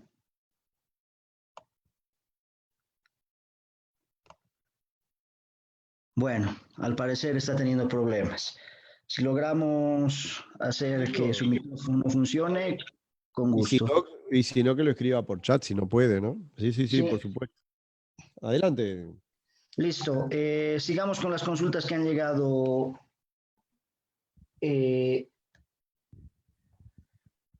Buenas tardes. ¿Podría comentarnos las técnicas actuales para mejorar la confiabilidad de un parque eólico, como son el uso de las baterías? Creo que esto lo comentaste ayer, Jorge, pero Ayer estamos... hablamos, sí, pero podemos igual decir algo. En realidad no es que aumente, no es que aumenta nada de la central eólica, ¿no? Simplemente lo que hace es aprovechar el exceso de energía que puede haber cuando tenemos demasiado viento y poco consumo, ¿no? Es simplemente eso, es tratar de aprovechar al máximo la generación de energía disponible, porque si no, si no tuviéramos almacenamiento, la otra opción que nos queda es, por más que haya viento, y tengo que apagar la central, porque no tengo dónde. O sea, la energía eléctrica es la única que no se puede acumular, salvo en baterías, ¿no? O bueno, si somos un poco más amplios de cabeza, podemos decir que en un lago, en una represa hidroeléctrica, estamos acumulando energía eléctrica, ¿no? Es cierto. Pero sí, es cada vez más común, ¿no? Pensar en que asociado a un parque eólico puedo tener un gran sistema de almacenamiento con baterías, ¿no? Porque es como que se complementa uno con otro. No es que mejore la eficiencia de nada, es que son un muy buen complemento, eso sí. Sí, bueno, ahí haciendo algunos comentarios, como tú dijiste, Jorge, el tema del agua en un reservorio puede ser una forma de acumular Sí, energía. Hay un proyecto incluso, interesante claro, hay un incluso, proyecto interesante del norte de Chile que se llama ajá. que usa justamente el tema de los recursos naturales que no son utilizados o que no se pueden inyectar a la red para bombear un sistema de, valga la redundancia, bombas que llegan a un reservorio, ¿no? Es lo que iba a decir, sí. También es otra forma de acumular energía, aprovechando cuando hay exceso de viento, lo utilizo para acumularlo en forma de agua, digamos, ¿no? Bombeo agua hacia arriba, digamos. Sí, sí. Bueno, sigamos adelante. ¿Cuánto tiempo toma la construcción de un parque eólico en promedio? 1 año y medio, 2 años más o menos. Sí, sí. Completo, ¿no? Desde el inicio, desde que se pisa el terreno por primera vez hasta que está inyectando energía. 1 año y medio, 2 años. No, es muy difícil hacerlo en menos tiempo. Ojo, depende del tamaño, ¿no? Estamos hablando, acá en Uruguay los parques eólicos son todos más o menos del entorno de los 50, mínimo 50 megavatios, ¿no? Hay más grandes que llegan a los 160, 170 megavatios. Pero más o menos todos andan entre 1 año y medio, 2 años. Listo. Buenas tardes. En las centrales eólicas siempre se instalan capacitores para el arranque de los aerogeneradores. ¿Podría indicarnos para una central de 80 megawatts cuánto debe ser aproximadamente este banco? En realidad, en la central, por lo menos en las centrales eólicas que yo he visto acá en mi país, no hay un solo condensador. No se utilizan condensadores para nada. No se precisan condensadores para arrancar la central ni nada, ¿no? De todas formas, vamos a tomar el dato. En algún diseño sí hemos visto algún capacitor acá en Bolivia, Sí, pero como puede dice ser. Jorge, no hemos ahondado más en el tema. No, acá ya te digo, la tecnología que se ha usado, y ojo que no toda es la misma tecnología porque han pasado muchos años, entonces hemos tenido variación de modelos, pero en realidad en ninguno de los casos que se instalaron acá utilizan nada, ningún banco de condensadores, para nada. Bueno, queda en el tintero, Sí, Jorge. sí, Habría sí, que sí. ahondar un poco más en el asunto. De los registros de falla que mostró, se ve que hay fallas externas que comprometen la operación de la central eólica. Entonces, para evitar la salida de la central en este tipo de fallas, ¿qué tipo de control mínimo deben tener los aerogeneradores? En realidad, ante una falla externa, salvo la prueba esa del rescierre monopolar, que es de 800 milisegundos, siempre se le pide a la central que salga. No le piden nada, no le piden que se quede, ni exigir los aerogeneradores, ni nada. La inmediata acción, siempre que se vaya de los parámetros normales, es abrir el disyuntor y sacar la central de servicio. Siempre. Acá por lo menos el criterio es ese. Yo no sé en otros lugares, pero acá se prefiere por las dudas, saquemos todo de servicio. Listo. ¿Es recomendable en un futuro también promover el desarrollo de microturbinas de eje vertical? Yo he visto algunas, sinceramente, creo que son para potencias más chicas y no sé realmente no sé cuál es el grado de avance. Lo que pasa es que, a ver, una cosa es lo que uno puede ver en información que anda por ahí, por todos lados. Pueden ser pruebas interesantes y todo, pero a nivel de explotación y que realmente sea, no se olviden que esto es un negocio, ¿no? Y que realmente esto sirva para que el proyecto dé dinero. Creo que falta mucho todavía para eso. Capaz que termina siendo una buena solución, pero hoy no es así. Hoy generalmente lo que se utiliza son eje horizontal y tres palas, ¿no? Y si ustedes recorren, generalmente la gran mayoría de los parques eólicos en el mundo son de eje horizontal y tres palas, no ni siquiera dos o una, ¿no? Estamos hablando siempre, el modelo danés, ¿eh? Como se le llama el modelo danés, ¿no? No se olviden que Dinamarca es uno de los líderes en generación eólica. El modelo danés es ese, eje horizontal y tres palas. Sí, y en realidad estas turbinas de eje vertical son más difundidas en generación distribuida, pero en casas, ¿no? O sea, que se realizan directamente en las casas o a pequeña escala. Como dijo Jorge, todo tiene que ver con el tema económico. Incluso hay algunas pruebas de este tipo de turbinas en algunas autopistas donde se utiliza el viento que producen los distintos coches al ir a gran velocidad, pero todo esto está a nivel investigativo y no está económicamente explotable, ¿no? Una vez que se verifique que esto es económicamente explotable, puede pasar a una etapa de consumo masivo. Sí, aparte probablemente tenga que ver con lo que tú dijiste, probablemente tenga que ver con el rango de potencia, ¿no? Capaz que para potencias chicas, uso residencial, etcétera, o como tú dijiste, en una ruta para, no sé, alimentar la iluminación o la cartelería, capaz que son bárbaras, funcionan bárbaras, ocupan muy poco lugar, no sé, hasta pueden ser más eficientes, ¿no? Pero para potencias grandes, de grandes parques, el estándar internacional es el modelo danés, ¿no? Como les dije, eje horizontal y tres palas. No hay mucha diferencia respecto a ese modelo. Sí, muchas gracias. ¿Cuándo un aerogenerador adquiere su máxima eficiencia? Es toda una ciencia esa, y esto es muy misterioso porque justamente eso es lo que los grandes fabricantes de aerogeneradores en el mundo guardan como secreto prácticamente de Estado para ellos, ¿no? Porque eso es lo que los hace exitosos en el negocio.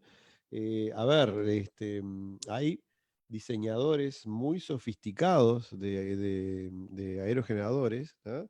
Que el tema aerodinámico para ellos es muy importante. Bueno, no se olviden que acá estamos hablando de viento, obviamente que tiene que haber fenómenos aerodinámicos, ¿no? Y el diseño de la forma de la pala es toda una ciencia, ¿no? Te requiere una especialización muy importante. Es más, yo he visto algunos fabricantes de aerogeneradores que incluso acá en mi país, cuando han hecho ampliaciones de algunos parques eólicos, el solo hecho de que hayan pasado de repente 2, 3 años entre la obra original y la ampliación, ya hizo que la forma de la pala cambiara, porque ellos avanzaron en sus diseños, y la eficiencia aumenta.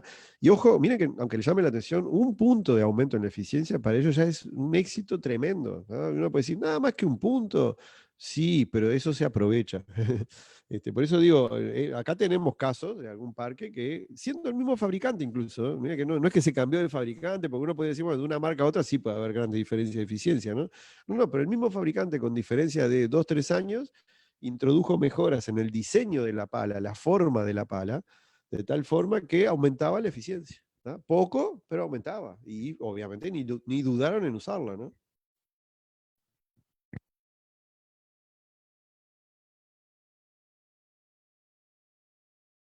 Porque también lleva un tema económico, Jorge. Un punto multiplicado por el tiempo que generas más es plata.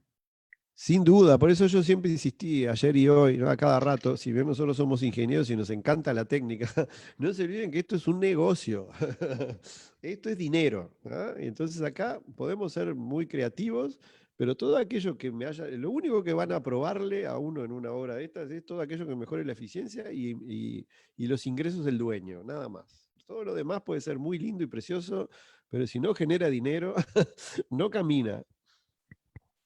Sí, sí. Si no es económicamente explotable, no camina. Buenas tardes. ¿Cómo se ve el tema de regulación de frecuencia en centrales eólicas? Gracias. Bueno, algo dijimos hace un ratito cuando veíamos justamente las pruebas que se hacen para verificar el comportamiento, ¿no? En realidad, las centrales eólicas no se utilizan para, no sé si la pregunta apunta a que son las que imponen la frecuencia, no, en realidad toman frecuencia de la red y no se pueden apartar en más o menos la tablita que vimos la gráfica que vimos hoy más temprano de la frecuencia nominal, ¿no? No, son tomadores de frecuencia generalmente, ¿no? Salvo que trabajaran en isla, pero como acá está prohibido que trabajen en isla, tampoco hay temas de frecuencia. No importa mucho, la verdad que eso no. Simplemente tienen que respetar la gráfica esa que mostramos hoy y cualquier evento que se aleje por más tiempo del permitido de lo que está dibujado ahí, tienen que salir. Salen de servicio directamente. Listo. Buenas tardes. Usted habló mucho de dueños, clientes y los tiempos perdidos. Por lo tanto, mi pregunta es que si es rentable un parque eólico en Perú. Y Jorge, Perdón, no entendí la pregunta. ¿Cuál es la pregunta? que se habló de mucho de los dueños, los clientes y los tiempos perdidos. Entonces, hace una pregunta si es rentable un parque eólico en el Perú. Bueno, en Perú desconozco cuáles son las realidades. Le puedo decir lo que pasó acá, ¿no?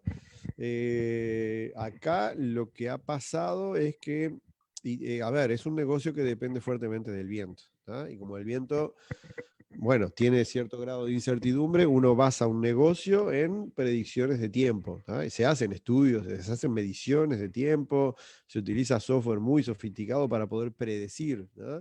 Pero después es una especie de lotería, ¿no? Si yo predije que iba a tener un viento de 12 metros por segundo durante X cantidad de tiempo y después resulta que no fue 12, fue 10, y bueno, no perdí plata, pero perdí de ganar, ¿no?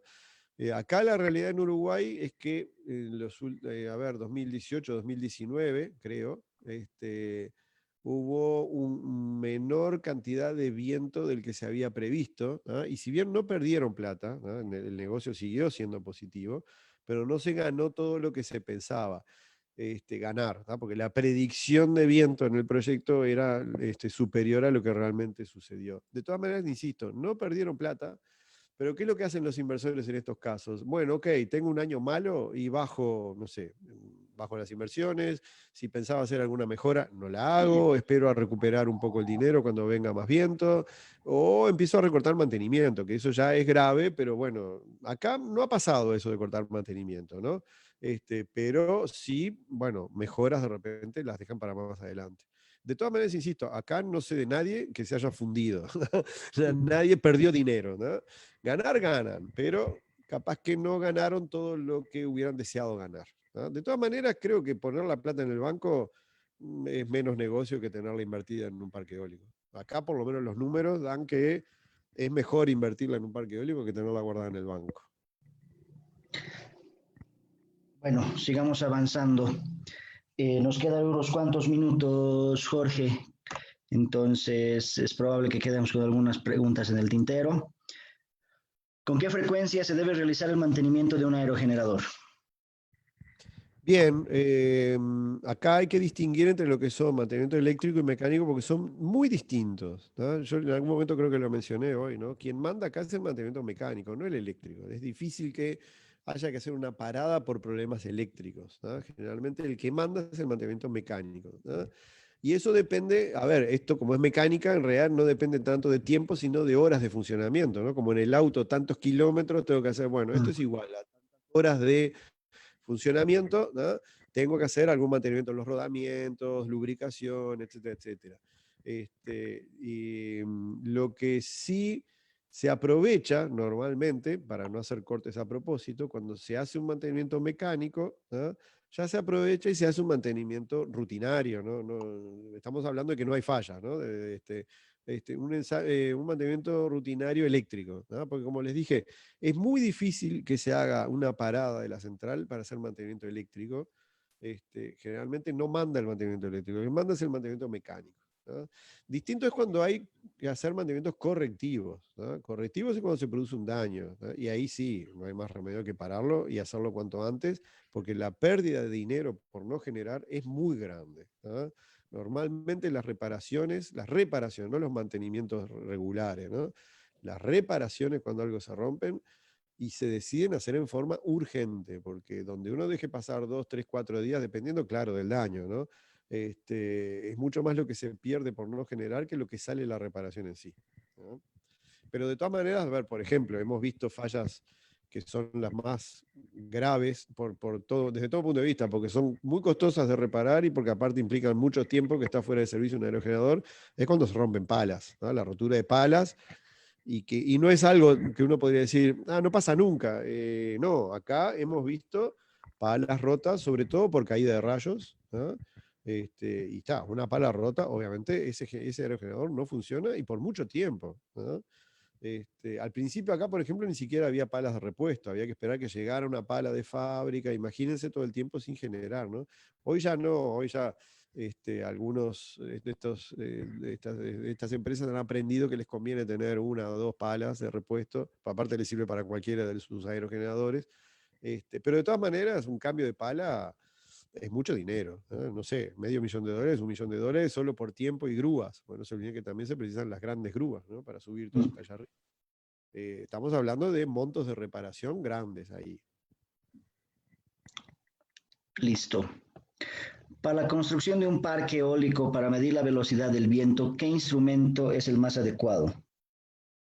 Sí, bien. En realidad, previo las medidas de viento se hacen para seleccionar los mejores lugares, ¿no? Porque como les dije recién en una o dos preguntas anteriores, la viabilidad del proyecto desde el punto de vista económico depende del viento, ¿no? Entonces, hay todo un negocio, hay empresas que se dedican exclusivamente a evaluar sitios, ¿no?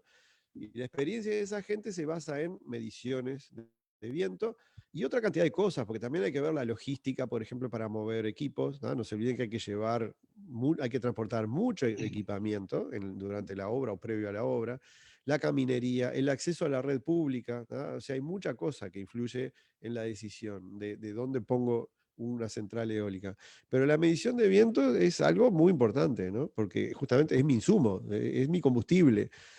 Normalmente lo que se utilizan, yo insisto, en esto yo no soy muy especialista, pero conozco empresas cuyo negocio es exclusivamente ¿ah? Y capaz que ni siquiera lo hacen a pedido. Hay muchas empresas que lo que hacen es, empiezan a medir en donde los mejores lugares que a ellos les parece que puede haber viento, y después salen a ofrecer los proyectos. Dicen, mira, este lugar yo ya lo medí y tenemos un viento garantizado de tantos metros por segundo. Su negocio es medir viento, y si se animan a dar un pasito más de vender aparte del proyecto, el lugar, ¿no?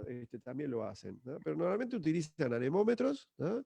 Que se miden incluso a distintas alturas, ¿no? Porque en principio uno no sabe cuál es la altura a la cual me conviene poner el aerogenerador, ¿no? Eso va a depender del lugar, ¿no? Por eso las columnas estas, las torres de los aerogeneradores pueden ser de distintas alturas, ¿no? Y el largo de las palas puede ser de distintas alturas. ¿Y de qué depende eso? De cómo es el perfil de vientos en la vertical, ¿no? Por eso las mediciones de viento se hacen a distintas alturas, porque yo a priori no sé si tengo mejor viento a 10 metros de altura que a 100 o al revés, ¿no? Entonces se ponen varios anemómetros, ¿no? Y se dejan registrando vientos durante por lo menos 6 meses, es lo recomendable, ¿no? En realidad sería ideal dejarlo un año, porque un año es la variación estacional que tenemos en cualquier parte del planeta, ¿no? Pero bueno, nunca hay tanto tiempo disponible para hacer estas cosas, ¿no? Pero bueno, por lo menos 6 meses sería lo ideal, justamente para considerar también posibles variaciones del viento por cuestiones de estaciones, ¿no? Pero sí, es básicamente eso, son anemómetros con buena capacidad de memoria, o si no tienen buena capacidad de memoria, por lo menos que sí sean que tengan la posibilidad de conexión remota, cosa que uno desde una oficina pueda bajar los datos y empezar a estudiarlo, no bien los tenga, ¿no? No es necesario bajar el anemómetro para bajar los datos. Listo.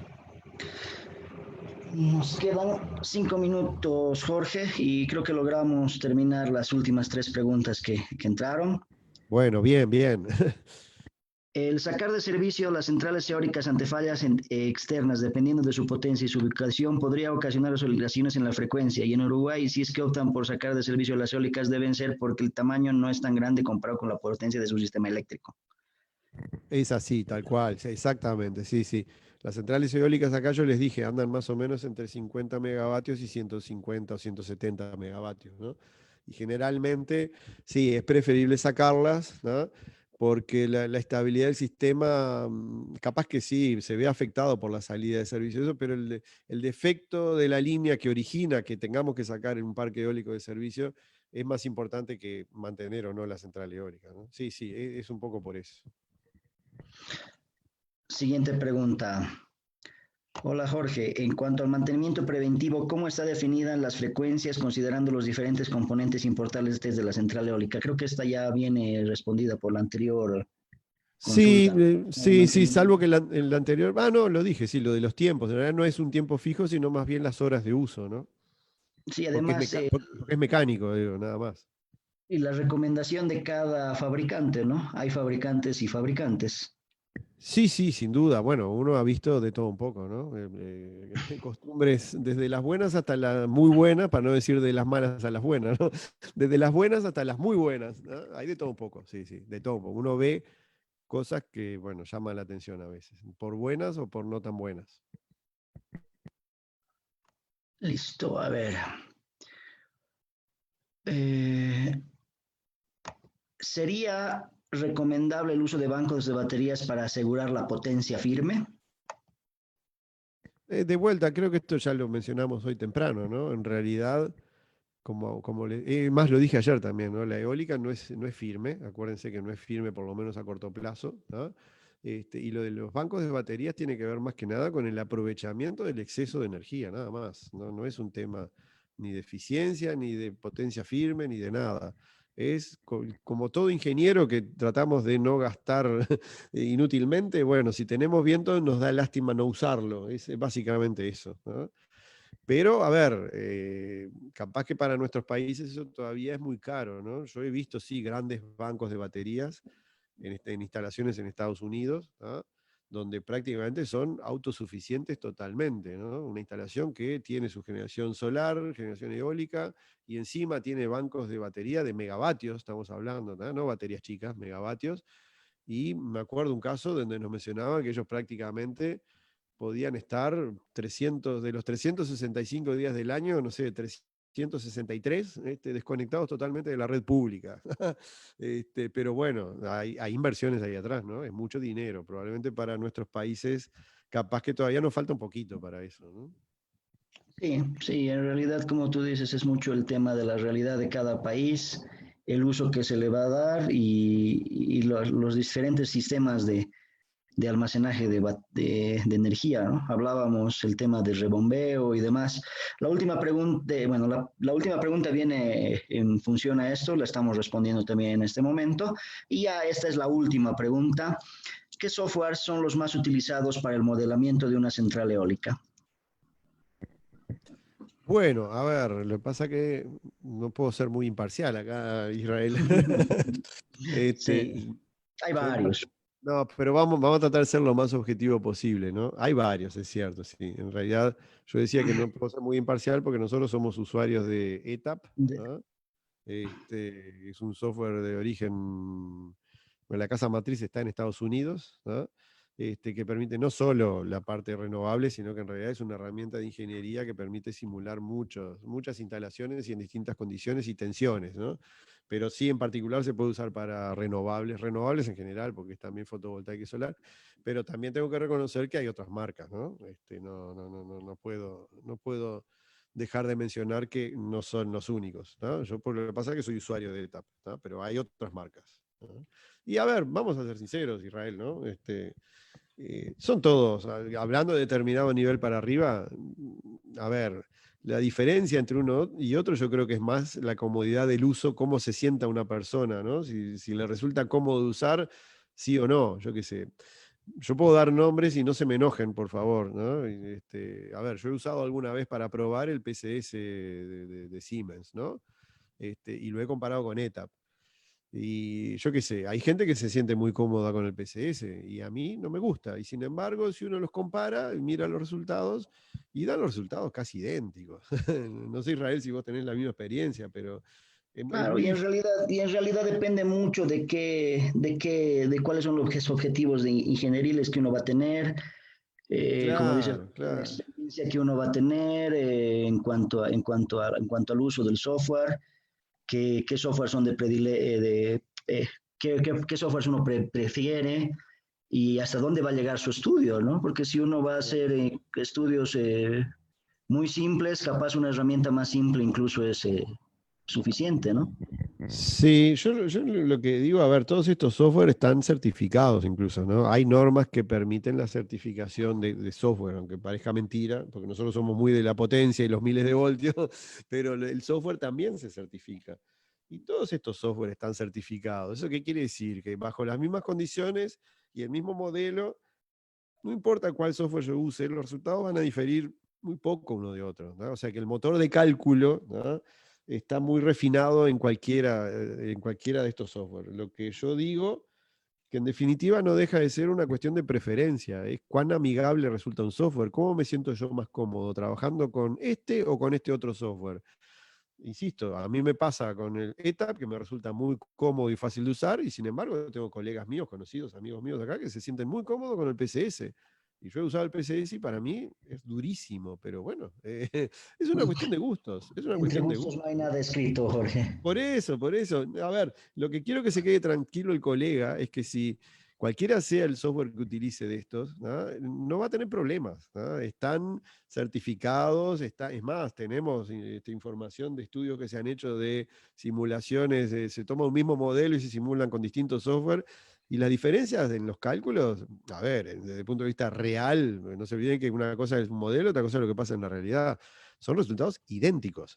Entonces digo, yo creo que apuntaría más a la comodidad. Y lo otro que dice Israel, que también es cierto, es, bueno, ¿qué voy a hacer con el software? ¿Ah? ¿Me voy a dedicar a hacer, no sé, diseño de malla de tierra? Bueno, no compremos un super software, compro de repente un software muy barato que lo único que hace es malla de tierra. Ahora, si me voy a empezar a estudiar estabilidad dinámica, voy a empezar a modelar un parque eólico, una central solar, quiero ver qué pasa con transitorios, qué pasa con un cortocircuito, o sea, flujos de carga, por ejemplo, ¿verdad?, que lo hablamos ayer al principio, y bueno, ya no puedo usar un software para cada cosa, ahí ya creo que se vuelve más conveniente usar estos software de mucho mayor nivel, como ETAP, PCS, y hay otros más, D-Silent, no sé, podemos mencionar varios, ¿no? Que son más herramientas, yo más que nada le digo, para mí son herramientas de ingeniería, ¿no? Pero todo depende de lo que uno quiera hacer. Y insisto, la selección va a depender de si yo me siento cómodo o no usando este software. Una de las cosas que yo puedo decir a favor de ETAP, y disculpen que tenga un poco la camiseta puesta, es que la curva de aprendizaje es muy corta, ¿no? Es muy corta. Se aprende muy fácilmente en muy poco tiempo. Listo, Jorge. Bueno, ahí quedó una pregunta que acaba de entrar, pero ya el tiempo no se nos da. A ver, sería la última. En Perú hay solo 4 parques eólicos que aportan 239 megawatts al sistema eléctrico. Pregunto si el Uruguay es líder en la región con su potencial de 600 parques eólicos. Creo que sí, y no lo quiero decir sintiéndome demasiado orgulloso por ser uruguayo, pero a ver, yo sé que a nivel latinoamericano fuimos de los primeros que picamos en punta, ¿ah? Y bueno, fue una decisión del gobierno en su momento, que a mi entender creo que fue muy acertada. Y la verdad fue originado no porque hayamos sido unos genios, sino que nos vimos obligados por la realidad. Tuvimos unas épocas de sequías tremendas. No sé si ustedes conocen o conocen la matriz energética de Uruguay de aquella época, donde teníamos 80% hidráulico y 20% térmico, más o menos. ¿Tá? Pero ¿qué pasó? Ese 80% hidráulico un día desapareció. Tuvimos un par de años de sequías tremendas y el parque térmico no alcanzaba para suministrar la demanda, ¿no? El hidráulico sí, pero siempre y cuando haya agua, ¿no? Entonces eso hizo, bueno, está, ok, dejémonos de cosas, de cosas raras, de pruritos, y ahí fue que se liberó, por ejemplo, el mercado de la generación para que aparecieran los privados, porque el Estado no podía invertir, ¿no? Y ahí, la verdad, nos vino bárbaro, porque, bueno, aparecieron muchísimos interesados. Hoy, ya a esta altura, no sé cuántos miles de megavatios tenemos instalados, pero hay días que el Uruguay se mantiene solo por renovables. No solo eso, sino que exporta en grandes cantidades a Argentina y Brasil, porque aparte tenemos dos conexiones muy fuertes con nuestros vecinos, y hay meses enteros que de repente estamos solo sobre renovables e incluso exportando, ¿no? Por eso digo, yo creo que fue una muy buena jugada. Lo que sí es cierto, eso sí es cierto, que seguramente en cualquier otro país de Latinoamérica nos va a pasar, ¿no? Porque somos un país chico y nuestro potencial también depende del área. Entonces ya crecer acá en Uruguay es un poco difícil. Y sí, ya prácticamente como que estamos al tope de la capacidad por el área, porque somos un país chiquito. Por eso yo estoy seguro que nos van a pasar rápidamente cualquiera de los demás países de Latinoamérica. Simplemente creo que fuimos chiquitos y rápidos en arrancar primero, nada más, pero ya nos alcanzaron todos. Bueno, Jorge, con eso terminamos la presentación. Te agradecemos por todos los conocimientos y las experiencias que has volcado en la misma. Agradecemos al capítulo de Potencia del Perú y al Colegio de Ingenieros. Y bueno, tus palabras de cierre, y también les damos la palabra a los organizadores para que hagan el cierre de estas exposiciones, ¿no? Para nosotros ha sido un gusto poder ayudarlos en realidad poder volcar un poco los cursos que hemos estado desarrollando en este último periodo, ¿no? Sí, simplemente confirmar tus palabras, Israel. La verdad nos sentimos muy honrados. Nos gusta compartir experiencias. Como tú bien dijiste, esto no es una clase académica, ni mucho menos, simplemente aprovechar y compartir con todos las experiencias, ¿no? Y generalmente nos pasa, ¿no? Que es un ida y vuelta, ¿no? Muchas veces también aprendemos de ustedes, ¿no? Con las preguntas, con las participaciones. Así que la verdad me siento muy contento y bueno, agradecido. Muchas gracias, ingeniero Jorge e ingeniero Israel, por dar solución a las interrogantes de nuestros participantes. Agradecer a Teide Electric y una vez más reiterar nuestro agradecimiento al Colegio de Ingenieros del Perú, al Consejo Departamental de Lima, al capítulo de Ingeniería Eléctrica y a su presidente, el ingeniero José Luis Torres, y a todos por su participación en este importante seminario internacional. Los invitamos a la próxima charla el día jueves 23 de julio, que se transmitirá a través de la plataforma de Teide Electric. El tema es mantenimiento y pruebas de interruptores de alta tensión a las 4 p.m. Los esperamos y doy pase al ingeniero Jorge e ingeniero Israel para que nos den sus palabras de despedida. Bueno, muy bien. Simplemente agradecer también a los organizadores que nos hayan dado todas estas oportunidades. Ya hace creo que 3 semanas que estamos hablando con ustedes, gracias a nuestros colegas de Perú. Así que eternamente agradecidos, y a la audiencia también, esperemos que les haya servido de algo. Y bueno, nos veremos en alguna otra oportunidad y estamos como siempre a la orden. Cuídense y traten de sacarle el jugo a esta situación de pandemia. Nosotros tratamos siempre de trabajar y estudiar y compartir experiencias, aprovechando lo poco bueno que puede tener esta situación, ¿no? Pero bueno, simplemente eso, desearles que se cuiden y que estamos siempre a la orden. Israel, todo tuyo. Muchísimas gracias, Jorge. Ya para terminar, agradecer a nuestros colegas del Perú, desearles siempre lo mejor, que se cuiden, como tú dijiste. Agradecemos el gesto loable del colegio. Realmente es algo importante el tema de apoyar. Esperemos que con estas ponencias que hemos dado las últimas semanas hayamos apoyado en algo. Agradecerles a todas las personas que han hecho posible esta seguidilla de cursos.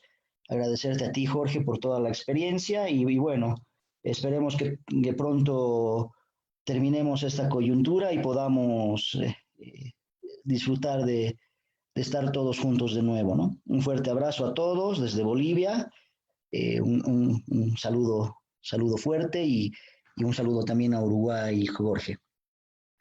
Gracias a todos también.